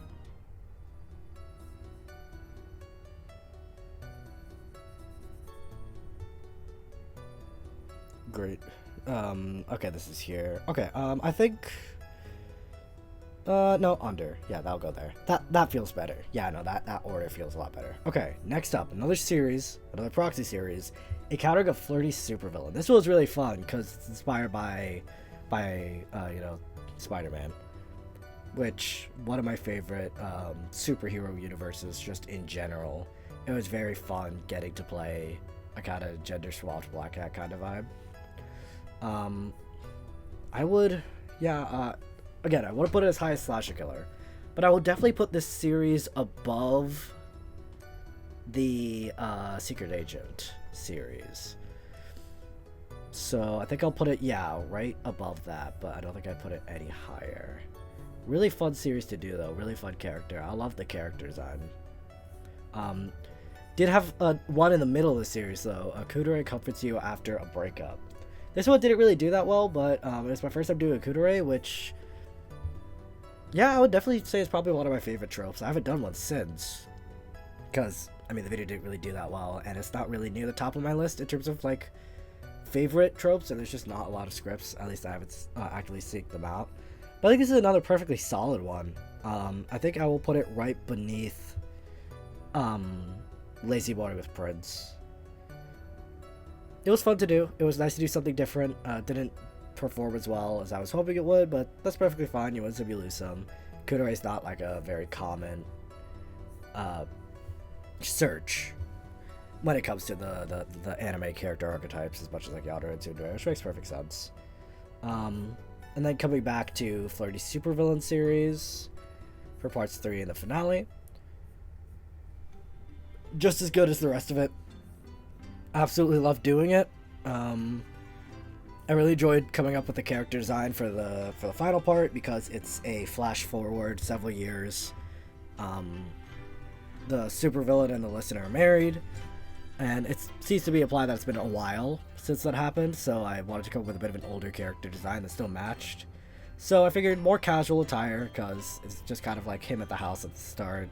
The glasses, bags, front of the hair the same, but back of it a bit longer, not as like styled and puffed up, like he doesn't really put as much effort into it. Slight little hints of a beard. I don't know, I personally really enjoy the way it came out. I think it's a great fusion of the original design, so to the point that it still feels like the same character, with, you know, aging him up a bit. So I'm really proud of how that one came out. Alright, next up, the Insane song cover. Another really great one, more banger art by Star. She did the waveform in the background for it as well, which was really great. Not something I asked her to do at all, it's something she threw in to add a bit of visual flair, and I think it worked absolutely perfectly. Turned out really great. I think I was able to tune the actual vocal effect for Alistair a bit better in this one than the Stayed Gone cover, so I do think as Alistair's voice it sounds closer. So I do still really enjoy it. It is absolutely a go. Not as much as the Stayed Gone song cover. I'll put it there. Nah, I do really like these. I'll put it there. Yeah. Still definitely a top tier song cover. Still absolutely really enjoyed it. I still think it deserves to be considered one of the GOATs because of all the effort that got put into it and because of how well it did. Just, yeah, I really do have such a connection to Monsters Ball and to the Slasher Killer series. I do feel deserve to be at the top still. But, I mean, it's still one of the top videos. How many do we have in this tier at this point? 2, 4, 6, 8, 10. So it's still the top 10, and I think it absolutely deserves to be there. I don't think it's going to leave the top 10, even if we get other stuff added into GOAT tier. Alright, what's after that? Oh! Breakfast date with Akechi. Okay, so context for this one. The prize for the contestants in the Persona 5 series quiz was that they could suggest something for me to do on my channel in terms of an audio and whatnot. So like it could be whatever they wanted. It could be something they thought would do well, something they thought would do poorly, a shit post, whatever they wanted. And so the winner said he wanted me to do a shit post audio of going on a pancake breakfast date with Goro Akechi, and he absolutely loses his shit over the words pancakes, which at the time I wasn't really that big into writing my own scripts because I'm not a script writer. I still want to consider myself that. So I asked a friend of mine to do it, and she did, and it turned out really well. It was really fun to do, to just let loose and to voice Akechi and to be able to yell as Akechi, especially because Akechi is my personal favorite character from Persona 5 Royal. I love him so much. He's my GOAT. So being able to voice him on the channel was an absolute treat. I think that's part of why they chose him as the character for the script as well, because they knew he was my favorite. So I'm not gonna put it in GOAT tier, but it is definitely a personal favorite because it was just such a fun idea and it was really funny to do. How high in personal favorites am I gonna put it though? Because there is more catchy stuff which I will put above it. I think I will put this at the bottom of personal favorites. Kind of create a bit of a Persona sandwich. Because there's another catchy thing coming later that I'll definitely usurp it. Next up. Your crush leaves you an adorable voice message. This is a good one. I've done a few like this since, though. So I don't really remember a lot of details specifically about it, so I think this is going to go perfectly serviceable. I'm thinking right between Prince and Kudere. Yeah, that feels right. That feels like a good spot for that one. Larissa Akechi belongs to GOAT tier. I get it. It was a really funny audio, and I was glad to do it, but I don't know. There's something else I did with that character, which I'm gonna put I think in GOAT tier personally. Okay. What's after that one? Oh, Was It a Nightmare? Another very sweet one. I don't think I've done another Nightmare Comfort audio. Or at least if I have, I don't remember as much as this one. So it's probably going to go above Perfectly Serviceable, because it is memorable. I'm thinking... this is a pretty solid audio. Above Howl. Above that. Above Antihero. Above Ruin. Above Yandere. Above him? Yeah, I think it'll go there. Yeah. Because Nightmare Bear was... not Nightmare. Nighttime Bear was just so unique and fun to do. That I do think that still deserves the edge between those two. Okay, next is... ooh, Where's My Knife? Very fun Yandere audio to do. I think the character design was great. I love all the purple. It was very fun to put the blood splatter on the face. Spoonmaster General is a scriptwriter I don't feel a lot of scripts of, but I have done quite a few in the past, and pretty consistently. So that was very enjoyable. That's definitely going to go into pretty solid tier. It's going to go pretty high in pretty solid tier. Honestly, I think I'm going to put it right below the Flirty Supervillain series. Yeah, that feels right. That feels right. I was considering putting it above, but I think between Supervillain and Secret Agent feels good. Yeah, I feel like any higher isn't really too warranted. This next one though, Long Distance Boyfriend Surprises You for Valentine's Day by Sunny Scripts. This was so sweet. This was so fun to do. I got to put it out in time for Valentine's Day, which was great. Was it on the day? I don't think so. I don't think it lined up. I think it was the day before. What day did you come out? Alright. No, it came out on Valentine's Day. That actually makes it even better. You know, I love that. This one was so sweet. It was so fun to work on. This is definitely going to go in personal favorites. Above Akechi, above Birthday. I think there. Yeah. Between Android Hunter and Demon. What's after that? Sleepy Rebels with Your Tired Boyfriend. Okay, that was another improvised audio I did because I needed to put something out for the week, and I hadn't got around to you yet. I don't remember if I was sick or I was just busy. But when I recorded, I was tired, so I was like, you know what? I'll do a sleep aid, where it's literally just you and the listener going to sleep, and I'll do some snoring sounds, and it'll be fun. And so that was definitely very fun to do. I don't know if I put it in personal favorites, but definitely a pretty solid. It'll go pretty high, honestly. Honestly, I think I like this even more than Just a Date. It was just nice, kind of chill vibe to do. I literally recorded it getting into a bed, so all the sound effects is me literally just like grabbing the blankets and stuff. I recorded it literally lying down, which I think is the only time I've done that, so that was kind of fun and unique to get to do that, to really capture the vibe. Yeah, just very sweet kind of story. Very much enjoyed it. Okay, next up, it's another devil. I don't remember the title. Actually Getting Your Soul Back from a Devil. Alright, so another devil speaker. Another one of my lesser favorites in general. I do like it more than the Demon Boyfriend Michael Afton script. So it's gonna go above that. Where's that one?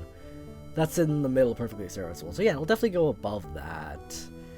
Not that much higher though. I'm thinking I'll put it just above the Kudere. Cause yeah, no, do I want to put it above Voicemail?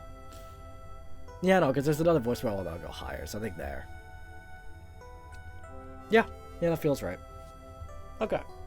Best video game song stream. This was a really fun thing. So, for those of you who didn't catch the stream, first off, go watch the VOD. You should. It was amazing.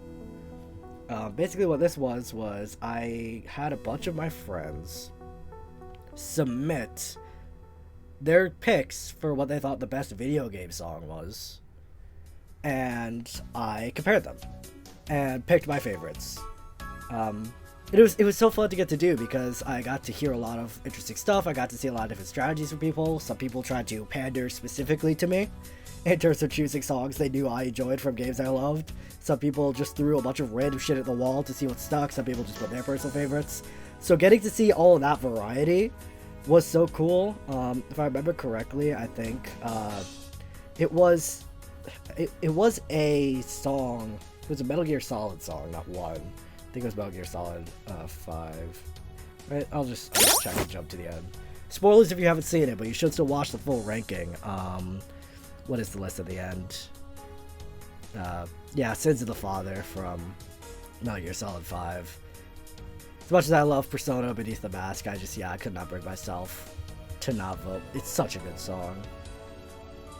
Yeah, so that was very fun. I really enjoyed that. That's definitely going to go into personal favorites. I don't know if I enjoyed it as much as the Persona 5 series quiz, though.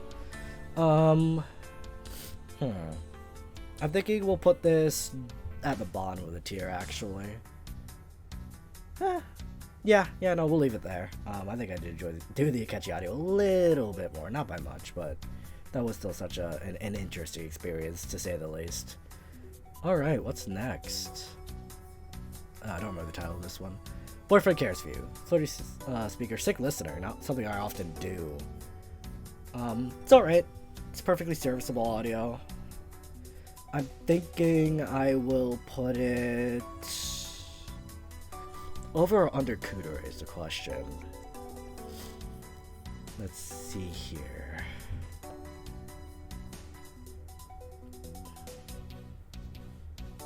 I think I do enjoy the Cooter a little more. So it's gonna go just under it. Yeah. It's definitely above. Let's do it in Monster World. Okay. What's next? Perfect Creation, Mad Scientist Speaker. That was a fun one. I do still think about this one a lot. He was a very fun character to get to voice. I like doing the kind of mad scientist vibe. I haven't got to do as many of them, but very cool nonetheless. I really enjoyed it. This is definitely a perfect, not a perfect serviceable. This is definitely a pretty solid. Maybe not that high, but well, I say that, but it just keeps rising up the ranks. Above that, would I put it above this series?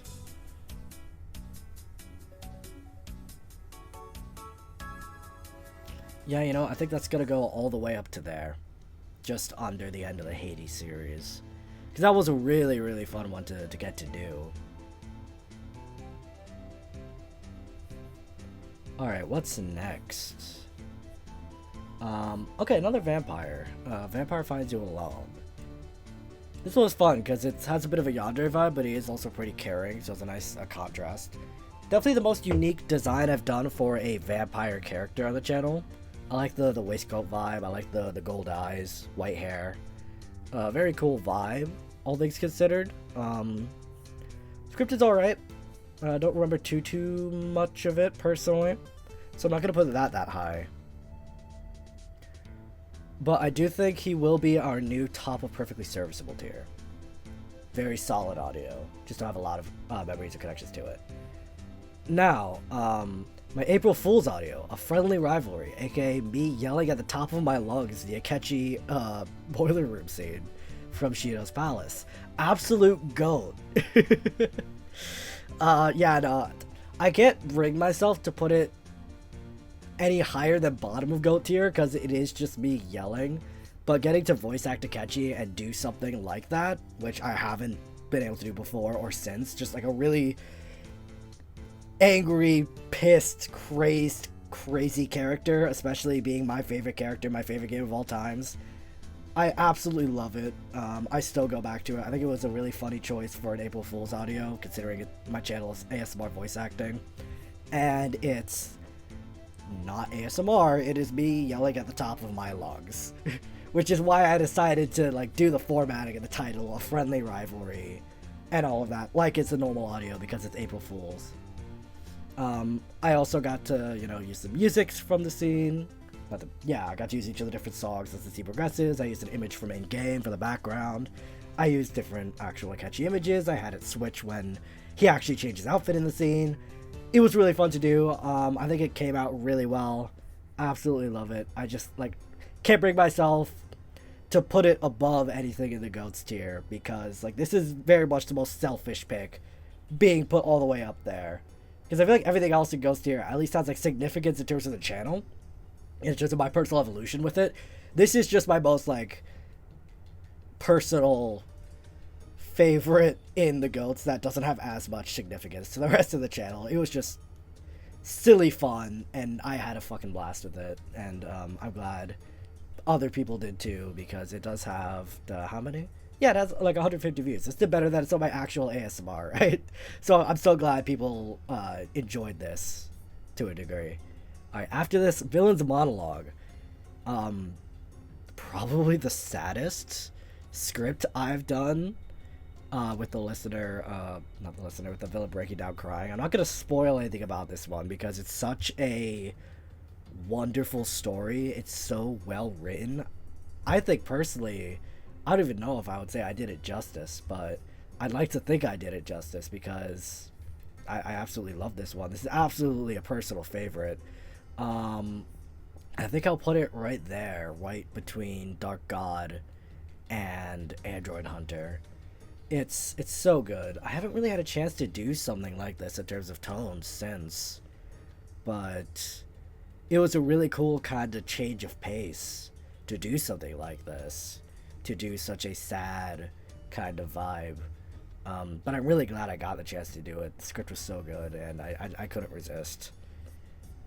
Alright, what's after that? Maruki Improv. Okay, so this one, interesting story. So, on my Mad Scientists audio, I had gotten a comment from someone who knew I liked Persona 5, because I think they must have seen the quiz or something like that, and said that, like, I should do something based on Maruki for Persona 5. Kind of using a similar kind of vibe. And I was like, yeah, sure, I'll do that. And kind of like in honor of a Billy Kometz kind of thing. I don't think I did the voice impression that well. I think I more so got the manner of speaking and tonality down than the actual voice. I think I did it a bit too high, and I just don't think my voice is a good fit for impersonating Kometz's voice as much as it is impersonating Robbie Damon's, like doing a catchy, for instance. But I still really enjoyed it. I think it's a pretty solid, but I wouldn't put it any higher than that. Honestly, I think I'll leave it at the bottom of pretty solid. Probably my least favorite of the Persona 5 related audios and stuff I've done on the channel. But it was still fun. Next is Vampire's New Human Pet. Both did very well. I don't know if part 3 ever came out. I know by the time I did part 2, there were plans for a part 3. Possibly. But nothing set in stone. And I haven't checked in a while, actually. Maybe I should. Maybe I'll do that later. But yeah, these are both very fun. Definitely near the top of the list for vampire audios for me. These are definitely going to go pretty solid. Not too high. It's getting hard to drag stuff all the way up to the tier list now. It's getting so long. I do think I enjoy the Hades series more. I do think I enjoy Mad Scientist more, so I'll put these two right under it, and because of that, you can clearly see how I use the same pit crew, but I think it's kind of cool again to see how it's similar but different, you know? But yeah, I mean, definitely a great vampire series. Not much else to say about it. Another Yandere after that. Dominic Yandere Master Purchases You. This is by Yoncon, a very, very popular Yandere script writer on Scripthaven. I've seen so many of their things. I've seen so many videos with scripts written by Yeah, God. So it's really fun to get to do one of theirs after a while. Don't know how high I'm gonna put it is the thing though.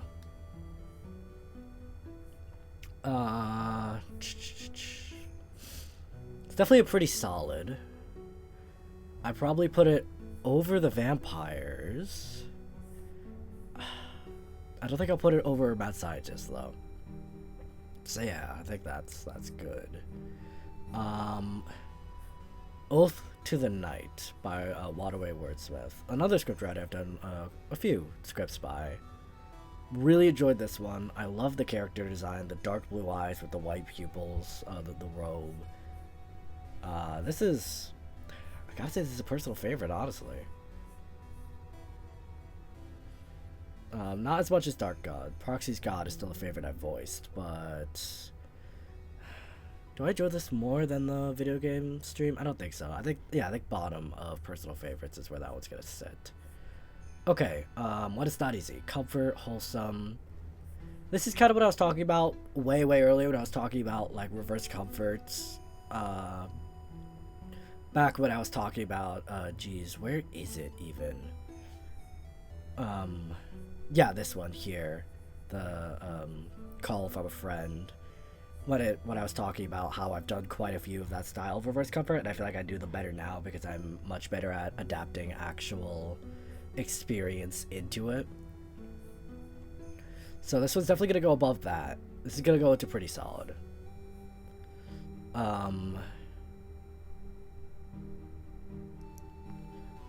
think this is going to go right between Where's My Knife and Secret Agent series, because it's still really good.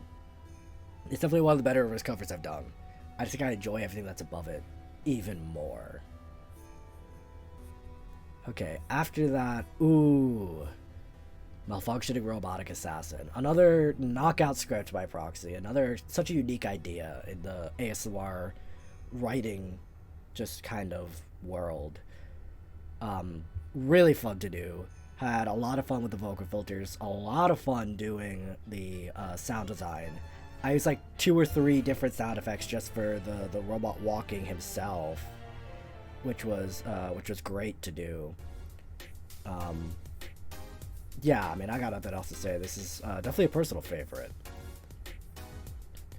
Yeah, it was quite a vibe. Now, where in personal favorites does it go? I do think I'll still put it under. Nah, I'll put it under these two actually as well, because that one had a lot of really fun sound design to do. It's such a unique script. I think I enjoyed doing those two a bit more as well because they were just so sweet. Yeah, that feels right. Okay, making good progress. We don't have too much left. I mean, we still got 4 whole rows, but doing good. Okay, Hiding from Your Yandere Kidnapper. This one did pretty well. It's by the Trash Panda on Reddit. Another scriptwriter I've done a few of. Discovered them more recently, but I've done a couple of their scripts since then. Probably one of my favorite Yanderes. I don't know if I put it too high, but it's definitely going into pretty solid.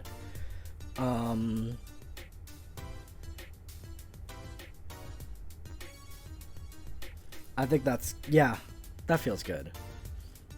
Going between the reverse comfort and that series. Yeah, that feels right. Okay. Yeah. That'll do. 2-year anniversary stream playing Murder of Sonic the Hedgehog. That was really fun. I've had that game downloaded for so long, I never played it. And yeah, I mean, it's a visual novel style murder mystery kind of thing. So kind of Ace Attorney vibes. Which, as I've stated before, I absolutely love Ace Attorney. You can probably tell by the fact that I'm playing Ace Attorney music in the background currently. So that's definitely going to be a favorite. It was also great to get to voice all the different Sonic characters, especially Shadow, because he's my favorite. Again, not a lot of views on that one, so definitely go check it out if you want to hear me try my best at voicing some Sonic characters. I think I did the best at Shadow and Eggman, personally. Now where is that gonna go? Did I enjoy it more than the video game songs? I think I did, but I don't think I'm putting it above Akechi. That one was crazy, but it was great. Okay, so we officially just have the last year now. of content, and wow, there's a lot. I mean, it is half a year, right? We're already halfway to 2026 at this point. We'd have a whole year's worth of stuff. Okay, your husband needs sleep. Another reverse comfort. I used a very similar character to the other reverse comfort one here. I do think I like this one more than that. I'm just realizing I did the same red hair. Wow, that's crazy. And the same background? Oh my god. No wonder I conflate these two so much in my head. I do think I like this one a bit more, though. Not that much more, so I'll just put it right above it. Wow. That's crazy. How similar those are. I knew they had kind of similar vibes, but, like, that's insane. Ah, jeez, I'm kind of embarrassed by that. Let's just move on. Calming your stressed boyfriend. Another improvised thing. Very much improvised by me being stressed at the time and having to deal with stuff. It's definitely going to pretty solid. It's a very similar kind of vibe to the comforting your depressed friend, but not as sad. It's just stress as opposed to being a really kind of darker mental space. So I think I could put it above. But I don't think I'm going to put it that much above. I think I'll just put it directly above it, actually, and perfectly solid. That feels right. Okay. Welcome to the Velvet Room. This is going to go in the GOAT tier, because this was the first time I ever wrote a script for an audio. I'm going to put it there, actually. Because initially I was just going to improv it. Because I don't even remember why I wanted to do a Velvet Room Igor-inspired script. I just kind of felt like it. And I was going to improv it, but I wanted to include like certain iconic lines from throughout the series, like calling the listener a remarkable guest, and the whole welcome to the Velvet Room, the descriptions of what the Velvet Room is, all that kind of stuff. So I was like writing those down in like a note to just make note of the kind of specific lines I wanted to interject throughout the thing. And as that happened, I just started writing the context around them in terms of the audio, and eventually I just figured, alright, I'll just try my best to actually write the full script, including all the listener responses, obviously, because that's what I always do for my visuals. And I think it turned out really well. I think I did the voice impression pretty well. Obviously, because it's actual Igor, I did more of the Persona 4 VA rather than the, you know, the Yaldabaoth Persona 5 that you hear throughout most of that game. I had a lot of fun with it. It was really enjoyable, especially because for the context of it, I kind of had it be like a intro to a Persona 6 kind of vibe, taking place after the events of everything. And it was kind of fun to be able to craft essentially a mini narrative about what I would want that game to be about in terms of thematic storytelling, to kind of like influence what Igor's talking about and why the listener is there, kind of thing. And plus it also helped me decide on what I wanted to do for the background, because I wanted to do a Velvet Room, obviously, so something blue, but I didn't want to just reuse a Velvet Room from a past game if I'm not doing Igor from any of those points in time. If I'm doing him from in the future, the Velvet Room's gonna look different based on whatever's happening in that future game. So it's kind of it was kind of cool being able to come up with that kind of thematic headcanon of what the context of this would be.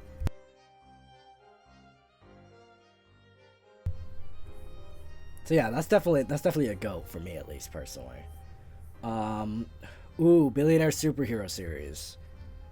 Another GOAT series by proxy. I'll be so honest, these ones are going very high. This was so fun to do. I think he recommended this one to me personally when he was writing it. He was like, I think you would do this really well and enjoy it. You should check it out. And he was absolutely right. I absolutely loved it. He captured the Iron Man style writing so well. It was so fun. Coming up with designs for the suits, coming up with sound design for the fight scenes, and like the suit building around itself, a la Iron Man 1. Absolute banger series. Honestly, yeah, it's gonna go even above insane. Is this my favorite series of his I've done? Is it above Slasher Killer? No, I think I have too much sentimental attachment to Slasher Killer to put it above, but I would definitely hear arguments that it might be better. But at the very least, it is just as good. I absolutely love this series. Proxy did amazing with the writing. I had so much fun exploring this guy's evolution. Absolutely love this series. Definitely a worthy inclusion in GOAT tier in my mind. Alright, what's after that? I don't really remember. Boyfriend Whispers Sweet Nothings, another Michael Afton script. Another sweet one. Doesn't really stand out in my mind too much, if I'm being honest. So it's gonna go into perfectly serviceable tier. I'm thinking I will put it above Kudere at least, because I do remember some details of this. Above voice message, I think just under voice message. Yeah, I think that one's good. Okay. After this, it's a vampire. Kidnapped and hypnotized by a vampire. Alright, alright. They had the Neko in between. Okay, got it. Yeah, I remember this one. This one was very fun to do. I will put this pretty solid. I do have good memories of this, and specific memories of what it consisted of. I'll put it too high, though. I'm thinking... yeah, I think right between Secret Agent and Stressed Boyfriend is where it's going to go. And I'll just grab the finale and put it there, too, because I'd say it's just as good as the part one. And once again, Sen coming in clutch, voicing a character, turning out absolutely perfect. No notes. It was amazing. We love to see it. Okay. Next up, we've got the Neko. Yes. This one's really fun to do. It's another one that I'm pretty sad didn't do as well as I had hoped. I really like Nekos just as characters because I absolutely love cats.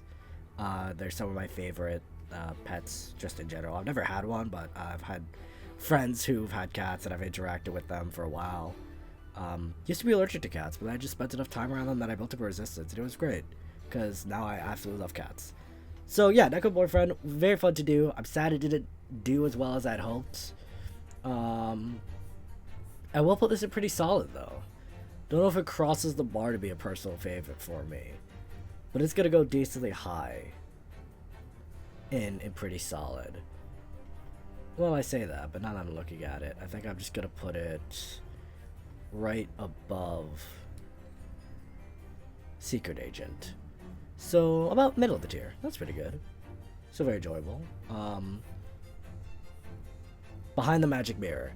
This one was really sweet. It's another one by Waterway Wordsmith. I love this character. I love the character design. It's definitely a personal favorite for me. I really enjoy this script. I really enjoy the sort of soft, gentle, loving nature of the character. He does have kind of like an obsession, but it's not like a Yandere style obsession, which was really fun to get to do in voicing him. Where would I put it?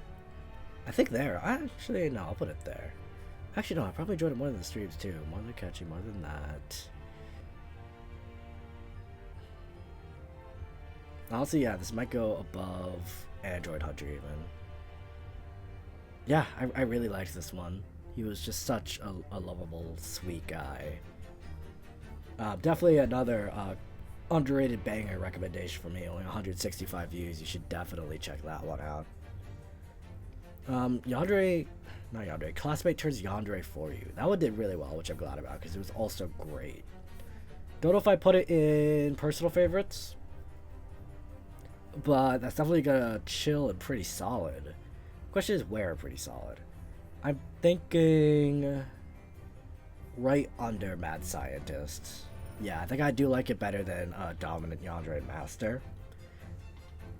I just love the vibe of this style of Yandere that he was. I think the character design came out great. I love the kind of like blush over the entire top half of the face. It's a great picker. I use it quite a bit. You might have noticed. Yeah, no real nuts. Just done really, really well. Boyfriend Writes About You didn't really do that well, which is fine. It's another kind of just nice, chill, relaxing one by Michael Afton, but nothing too crazy.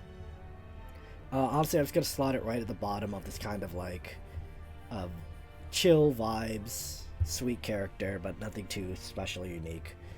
Wow, I used to almost the same character design as the adorable voice message. That's crazy. Anyways.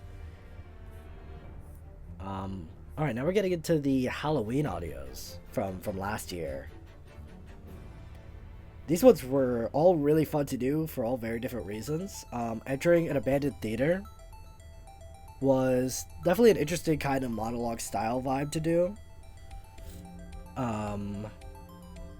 Didn't do too well, which I did expect from the script, but it was very fun to do.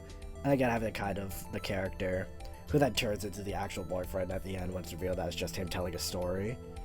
So I definitely put this in pretty solid. I don't think it's gonna go too high. I'm thinking right here. Good. I definitely enjoy it. I have fond memories of recording it, just not too high up on the tier total. The next one, though, Supernatural. Was not expecting it to do as well as it did. I was expecting it to do well, because it's a yandere. It is kind of insane. But it really surpassed my expectations. The two different voices I got to do for before and after the kind of alternate personality possession thing was great. I love the two different character designs of him. I love the bandages around the neck with the blood. I loved the background I found for it. This is absolutely a personal favorite banger. I'm thinking this is going to go just above Birthday Blues, I think. Yeah, I do enjoy these ones more. But yeah, I think is that the highest yandere on here? I think so. You know, it was really good, and he's such an interesting yandere. I absolutely loved him. After that is Yandere Rescues You from the mental hospital. More traditional kind of yandere vibe. Still very fun to do. Very much enjoyed it. Did pretty well. That's gonna be a pretty solid for me. Definitely gonna be higher than Abandoned Theater. Under Hiding from Yandere, though. Actually, I think I'll put it right under. I love the character design of this one, though. I especially love the yellow eyes in the shirt. Oh, the style of the jacket, too. Alright, on Halloween. This one didn't do too well, but that's fine. Another kind of didn't have as much time because I was pretty busy around this time. But I decided to do an impersonation of Rod Serling. Well, an impersonation of Rod Serling, because I did the pre-show narration from the Tron Tower of Terror at Walt Disney World, one of my favorite attractions, based on one of my favorite shows of all time. I absolutely love The Twilight Zone. Yeah, it's still one of my favorite television shows just of all time. So I think this is kind of something I wanted to do for a while because I'm also a big Disney Parks fan. So just being able to have this opportunity to do it in like Halloween, right? It's the perfect season for something Twilight Zone inspired. So I said, fuck it, this is my chance, I will do it. Didn't get nearly as many views. I don't think I did that well on the impression itself, but I still had so much fun with it. This one, it's gonna be a personal favorite. It's gonna be at the bottom, but it's still absolutely a personal favorite. I don't think it's as good as a lot of the ones in Pretty Solid, but I mean, that's kind of why personal favorites is labeled the way that it is. It's ones that I'm ranking higher, not necessarily because of quality, but just because of that personal connection to it. Of course, a lot of these are up here and have a personal connection to it because of how well they turned out. Like the quiz, like the malfunctioning robot assassin, like Dark God, so on and so forth. But no, this was just a really personally fun one to do for me. And it was a great opportunity to do it. Rambling and catching up. This is an improv I did that I wasn't even playing a character. It was really just me kind of talking because I'd kind of been going through a lot. So it was very much a bringing the walls down a bit, just legitimate chat. When it comes to as an audio, as entertainment, not the best, obviously. But I do think it was still a good idea to do overall. I don't remember, are there any? It didn't get that many views, which again, I absolutely expected. Are there even any comments on it? How you doing? This is Aster. No, it's just Doing something a little... Right, shut up. Who wants to hear that guy's voice? Am I right? Anyways. I guess I should go with my turn. Yeah, it's alright. It was a good way to get everything out. It was a very solid thing, all things considered. I'm not gonna put it that high.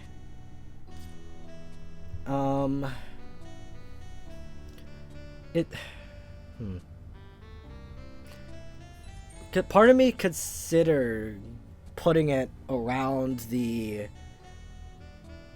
tier of comforting depressed friend and stressed boyfriend, but at least with those, I would argue I put a bit more effort into it because I crafted just a basic improvised narrative around what my feelings at the time were. And again, this was kind of a different vibe. I wanted to do something that didn't have a character. And I do still think at the moment it was a good choice, but overall, going through my entire work, I do still think it's probably of like a lower quality. So I think I'll probably put this one at the bottom of pretty solid, because like I don't regret doing it. I don't regret making it a candid chat kind of thing, but I don't know if that's kind of something I would do again. So yeah, that'll just sit there. Alright, what's after that?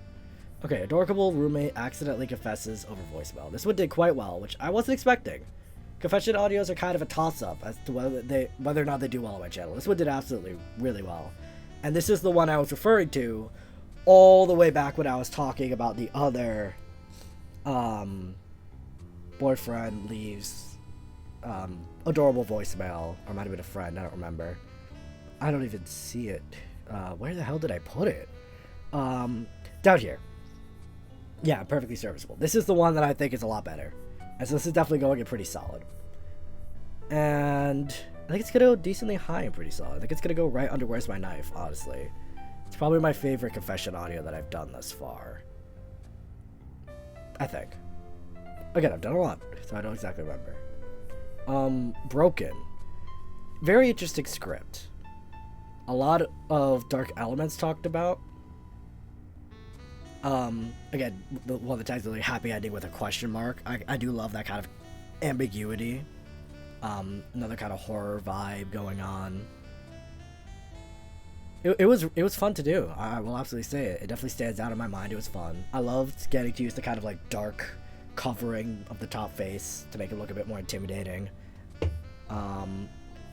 Yeah, no, this is definitely going to be a pretty solid. The question is just where.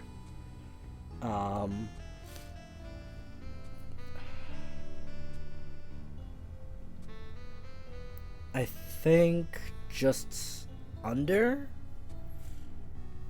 Yeah, I think that works. Just under adorable voicemail. Yeah, it definitely deserves to be the top half, but I don't think I like it more than any of those ones specifically.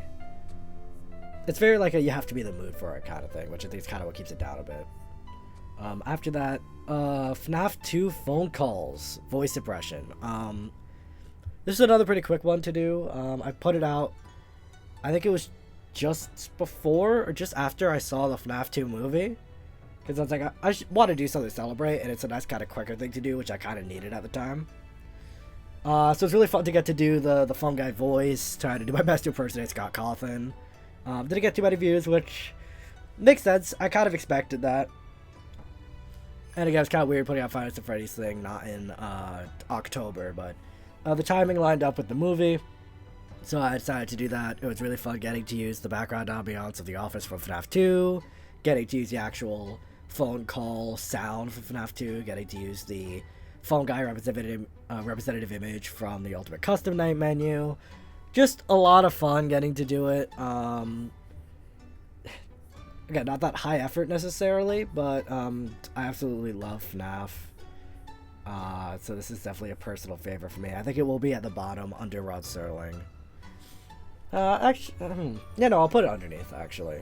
Because the Rod Serling one did have a bit of effort in it as well, trying to find a version of the pre-show music that didn't have the voice, which I couldn't really find, so I ended up trying to do it myself. Trying to remove the voice as best as I could using my softwares that I use for my audio editing and my recording. I think it turned out pretty well, all things considered. But yeah. Yeah, I think Phone Guy's gonna stay under Tower of Terror. But still definitely a personal favorite. That's not a debate for me. Alright. It Feels Like Christmas song cover. I was weird. I wanted to do like more audios that were Christmas related last Christmas, but I was weirdly busier over the Christmas break than I was during the semester leading up to it, because I had to study for finals coming up the next month, as well as teachers trying to assign as many things as possible, and it's just giving us as much stuff to cram in before the final. So I didn't have as much time. But this was kind of a good, quick song cover I was able to crank out. Absolutely love The Muppets Christmas Carol. There are a few songs I was considering doing from it, but this is the one that I like the most that I could do by myself quick enough to get it out in time for the Christmas season. Did not get many views, only 44. Makes sense. It was a very last minute upload. But I would definitely recommend going to check it out. I enjoyed singing it. I think I did pretty well. Not my best singing work, but not my worst either, I think. So, honestly, this is going to be another personal favorite for me. We'll grab that guy and bring him all the way up here. I think he will stay at the bottom, though. I do think I like Tower of Terror and Phone Guy a bit more. What's after that? Ooh, Yandere Demon Claims You. What I'm surprised didn't do that well. Under 200 views. This is what I was expecting to do a bit better, but that's fine. I really enjoyed voicing him. I really enjoy the design. I love his red suit. I love his scratches. I love his red hair. His tiny little horns. Not much else to say there. Wouldn't say it's a personal favorite. It does belong somewhere pretty solid, but the question is where? I think right there.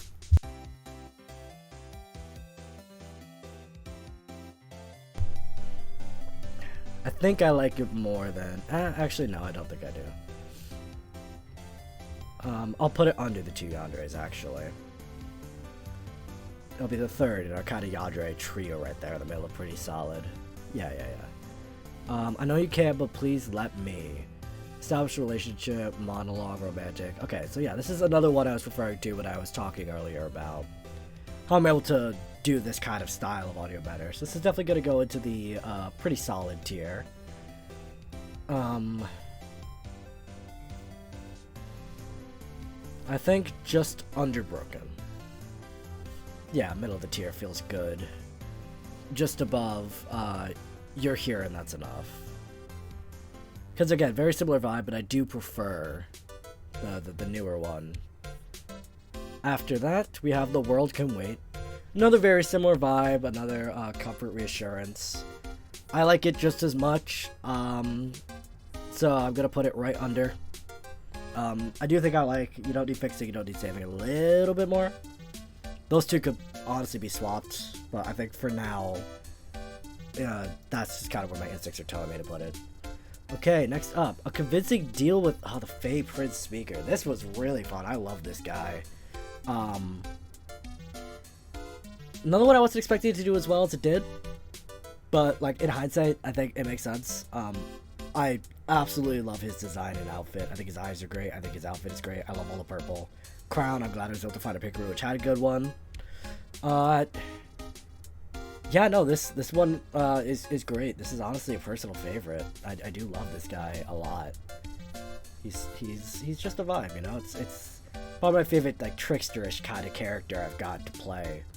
I think I will put it just under Supernatural, but above Birthday Blues. That feels right. Yeah. Okay, after that, Yandere Wants to Be a Valentine. I think this is the one that came out just before Valentine's Day. Did pretty well, about what I was expecting. It was really, really fun to do. Not too crazy in terms of Yandere vibes, so I'm not going to put a personal favorite or anything, but it's definitely a pretty solid Yandere. I might put him above Hiding. I think he'll be the top of our little Yandere group we got here in the middle, pretty solid. It's about similar quality, I think. But I think I like him the most. I gave you everything, he still said it wasn't enough. No idea while I was traveling, actually. So I'm glad I was able to get it out. Very different vibe. It's kind of like an angst anger. tired kind of one. I'm surprised. I'm not surprised. I'm not surprised. It didn't get that many views, but again, was able to use a lot of personal emotion in that one, in terms of like inspiration and whatnot, from like past events in my life to kind of incorporate into the characterization. So I think I was able to emote that one and bring it to life really well. So I don't think I will put it in personal favorite either, but it is also a pretty solid audio in my mind. I'm thinking right under stressed boyfriend and depressed friend. Actually, I'll put it between the two. I think I like stressed boyfriend more, but it kind of is in that same similar vibe range. Just, I didn't improv it. It was an actual script that I found, but still very similar, kind of like able to use and process personal stuff through an audio and use the creative outlet of my channel that I'm lucky to have to get that out. And again, obviously those kind of audios aren't going to be for everyone. There's usually some of the lower performing ones, which I absolutely don't mind, and that's perfectly fine with me. But I'm glad some people are able to watch them and to enjoy them and possibly connect to and resonate with them. Alright. After that is A Letter of an Unearthly Journey. Another one I was absolutely not surprised to see didn't do too well. But I just love the concept of it, of like, it's like hearing the voice of your lover as you're reading a letter they wrote you. I thought it was really cool. I thought the world building of the magical world that he's in was really fun. I really enjoyed just reading it for that sense. So that's gonna be another pretty solid for me. Not too high, but I'm thinking right, honestly, right above Neko. Yeah, no, it's very fun. I like the design I did for the guy. He looks very soft and sweet. And yeah, I just really love like the lore of the world of the story. I thought that was just really cool. Taking care of your sick, stubborn boyfriend. Alright, so another one of these. Another one I relate to on a personal level. I don't think I was actually sick when I was doing this one. But I was pretty tired. So it's a kind of vibe. Do I like it more than the original, though? I don't think so. But it is pretty similar. And so I think I'm going to put it right under it. Because these are two that are very similar themes and very similar like plots. But yeah, I could distinctly separate them in my mind in terms of what goes where. And I don't like forget details of either of them. So I think they're both just as solid as each other in terms of the writing. I think both scriptwriters did a great job. And in terms of the performance, in terms of making them different enough. So yeah, I think that'll sit right there near the top of pretty solid. Yandere's Secret of My Hardest Gift. This was fun because it's based on Ghostface from the Scream series. And I found it like right after I had watched Scream 7 in theaters. Not that great of a movie, but I do love the original Scream. So I still wanted to do this because Scream was on my mind in general. And it was really fun getting to do the Ghostface voice. I personally think I did it pretty well, honestly. If you haven't seen it, go check this one out, especially if you enjoy the original Scream movie. I think it turned out fantastic. This is definitely a personal favorite of mine. I think I'll put that right here, right there. Feels good. Not near the top of personal favorites, but definitely a solid right in the middle kind of there vibe. Well, it's closer to the back end, but I really enjoyed getting to do that voice impression, and it was such a crazy character, and I always love those. Okay, next is the Doctor Who Built Them. Matt wants to talk. Another mad scientist. Very much more cold and professional vibe than the other mad scientist, which I really liked. I think this is part of like a bigger series that this scriptwriter has done, where there's multiple different scripts where it's like other characters, like the experiment that's referred to in this one. There's another script where it's the VA voicing the experiment in that confrontation and whatnot.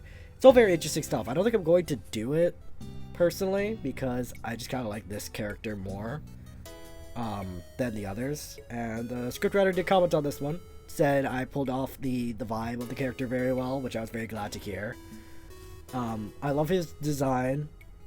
Sound design in terms of background audio and whatnot was fun. I got to record a lot of my own sound effects for it, which is very cool. Yeah, I very much enjoyed doing this one overall. So I think we will put this one in pretty solid. Actually... No, I do really like this one. It might be a personal favorite. Yeah, fuck it. I can put more stuff in personal favorite. Who cares that it's almost 3 rows long? I really enjoy it, and I put a lot of work into it, so I think it deserves to be up here. I will put it right above Ghostface. Yeah. Alright. Kinger, okay. This one was so fun. I did this right after episode 8 came out. One of the best viewed videos on my channel, because of timing. That's all it was. Kinger's my favorite character from Digital Circus. He's also the one who I think I can voice the best. I wrote the script. It was my first time going back to writing a script after Igor, which was really fun. It was great finding a good image of the circus to use. It was great pulling the songs I wanted from the OST to figure out how I wanted all of that to go down. Using the Digital Circus credits theme as the outro song I thought was a really fun touch. I just really enjoyed doing him. I love Kinger so much. I love Digital Circus so much. I was able to time it perfectly. This is definitely going in absolute favorites. Don't think I'll put it in GOAT tier. That's a lie. I think I will put it in GOAT tier. I think it's gonna go right above Insane.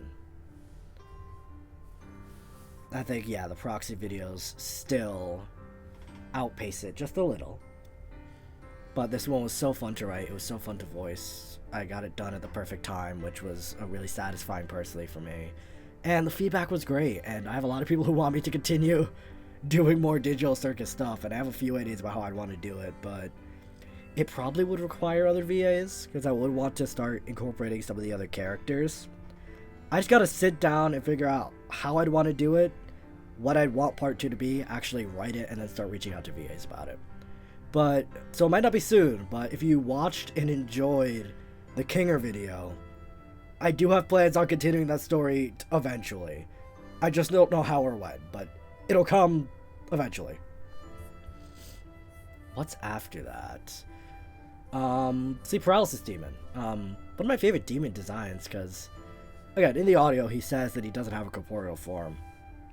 But he kind of describes wondering how the listener interprets how he looks like. And based on him being kind of described mostly as like a formless shadow, I thought it would be kind of cool to use a lot more pale grays and that kind of color to inform that decision. Hence the gray hair, the very pale skin, and some demon forms like the ears and the horns, but otherwise kind of a very chill vibe, because he's a very chill character, honestly. This one was really fun to do. I don't even know how to describe it. He's just a really good vibe.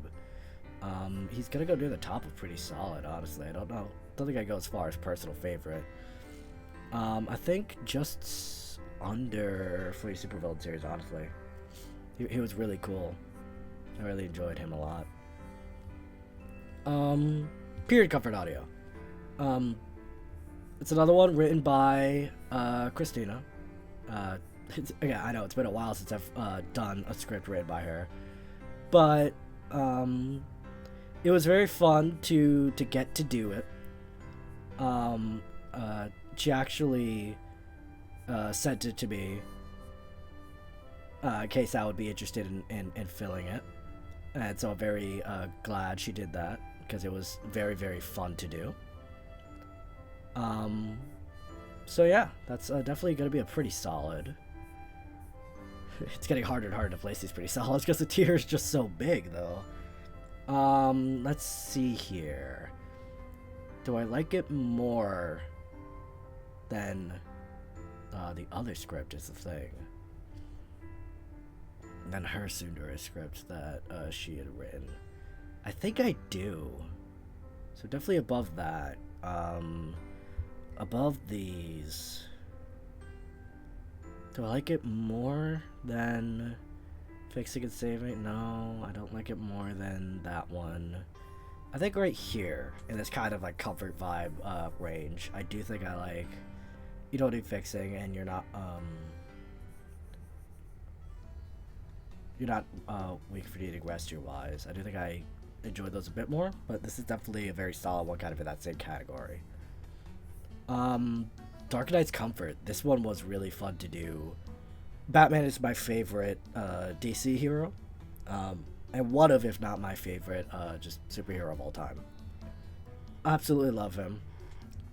So I really wanted to do this script when I found it. Definitely took a Batman the Animated Series inspiration with the character design. I tried to do kind of a similar vibe to how Bruce Wayne looks there. I kind of was inspired a bit by Conroy's voice because, like, how couldn't I, right? He is the iconic voice of Batman. But I didn't want to do too much of a impression of him because I didn't think I could pull it off. So I kind of wanted to just throw my own spin on it. I think it turned out really well. I really love this. This is absolutely a personal favorite just because of my connection to the character of Batman. This will go right above Ghostface, I think. Yeah, I don't think I'm gonna put it above Fae Prince. Fae Prince has really been a gatekeeper in personal favorites, huh? No, but I really love this one. The scriptwriter said they would be more than happy to see me fill any of their other scripts, so I'll definitely look through and see what else they have. Because I really enjoyed this, and I think they have other stuff that's set in the kind of Batman universe. So I might see if they have a Jason Todd one. I'll have to see. But yeah, I really enjoy that one. And what's after that? Falling in love with your dream demon. Very similar vibe to a sleep paralysis demon. Didn't do nearly as well though. Honestly, I'd probably just put this one at perfectly serviceable. I do think I like sleep paralysis demon more than this. So I think I'll put this above Yandere Superfan.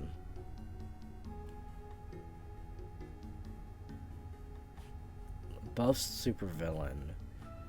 Above that. Above Demon Boyfriend. Above that. Above Kudere. But yeah, I don't think it's going any higher. I think Mila perfectly serviceable for that. Alistair. Alistair's my favorite character from Hazbin Hotel, in case you couldn't tell by the fact that I did 2 song covers based on him. I've wanted to do an Alistair audio for so long, but I don't really like many of the scripts that I've seen on Scripthaven. And I don't even know why I was feeling in an Alistair mood that week. I just was. And I wanted to do something that would be decently quick, because again, I've been kind of busy. So I figured an Alistair speaking on the radio monologue would be perfect, so I wrote one. I think it did really well. I really enjoyed getting to voice him in just voice acting on the channel rather than just singing. I'm really proud of how the script came out. I'm really proud of how the voice came out. This is absolutely going in. It might even go in the GOATs, honestly. I really enjoyed doing that one. I think I'm going to put it right under Insane, honestly. I really loved getting to do Alistair. And I'm really proud of how the voice came out, the radio effects came out, the writing came out, everything. It's like, I'm very personally proud of that one. So that's going to stay there. Okay, almost done. Last video that's currently on the channel. Yandere Doctor kidnaps you after your appointment. I had a lot of fun doing this one. A lot of really fun sound effect work. Got to record a lot of sounds myself. Got to find a lot of ones like the blood pressure cuff and whatnot. This is definitely going in pretty solid. Maybe a little bit of recency bias, but who cares? It's a tier list. It's subjective. That's what these things are for, right? Now, where in perfectly solid is it going? I think it's above all of this. Above this Yandere stretch, honestly. I like it better than Where's My Knife? Do I like it more than Dominic Yandere? Yes, I do. I like it more than all of these. Don't think it beats Mad Scientist, though. So I think that's where it's going to sit. Bit of a recency bias, but who cares? And last but not least, because this is going to be a video on the channel, I already have the thumbnail design for it. This stream, where do we rate the stream? Well, I mean, I've personally had a lot of fun doing it, and I hope y'all have too, getting to tune in, enjoy this, or watching this on the channel if you're only seeing this on the channel. I hope you guys enjoy this. If the trend is to anything to go by, probably not too many people are going to watch this all the way through, because it's going to be long. We're almost at 3 hours at this point, and my Twitch VODs never really get that many views, but that's fine. I really just put them on the channel for the sake of preservation, because I don't want to lose these. I really enjoy doing them, and I mean, hey, they get some views, so that's something, right? I'll be honest, I really have enjoyed doing this. It's been fun getting to go back and reflect and judge myself. I love doing that. It's a joke. Where does it go, though? You know, I think I do enjoy this more than the video game song or the 2-year anniversary stream, personally. Yeah, I think that's where that'll go. And with that, that's the entire tier list complete. I think I'm pretty happy with this, honestly. Let me just kind of look through it to see if there's any last minute changes in order or adjusting I want to do.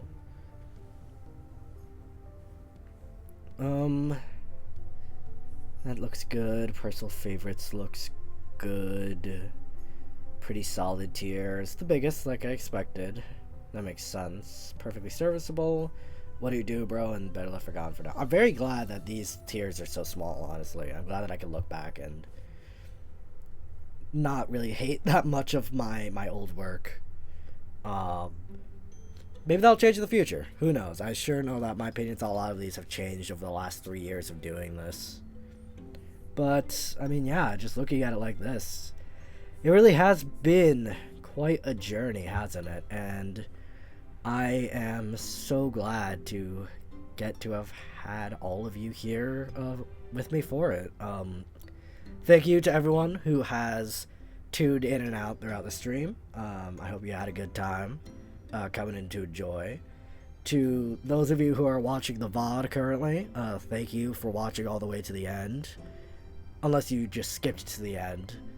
In which case, I mean, I guess thanks for checking it out anyways and being just that curious about where everything ends up that you just had to see the epic conclusion.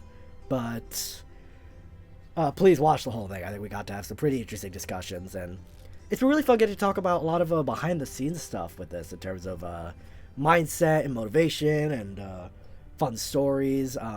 It's part of why I wanted to do this, because I just felt it would be fun to be able to get to talk about that kind of stuff. And like, what better way to celebrate an anniversary than by reflecting, right? I'm probably not going to do this again for 4 years, or maybe even for 5 years, honestly. I think I'd want to wait a good while before returning to this idea. But yeah, I mean, I'm happy with how this turned out, and what I think I will do, honestly, is we will download this tier list, download the image. Perfect. And now what we will do is we will go to the channel and we will make a community post, an image post.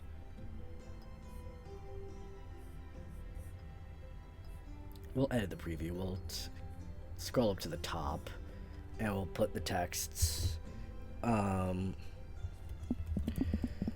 official, no, we'll put my official tier list ranking of every video on the channel thus far. What do you think? Do you agree with these choices? Let me know in the comments below. And if you haven't yet, be sure to check out the VOD of me ranking everything. It was a great time, and I was able to share a lot of fun behind the scenes stories and facts. thank you all again for an amazing 3 years. Signed, Aster. And post. And there we go. The full image. God, that quality kinda sucks.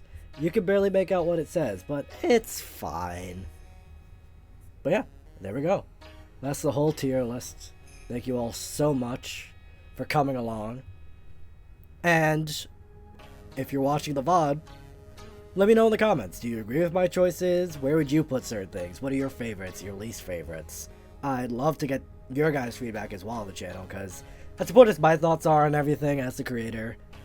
I am doing this for you guys, first and foremost, so I'd love to hear your feedback, your input, your personal stories about the videos and the channels if you have any. Yeah. And just thank you all for an amazing 3 years, and here's to even more in the future. See you soon.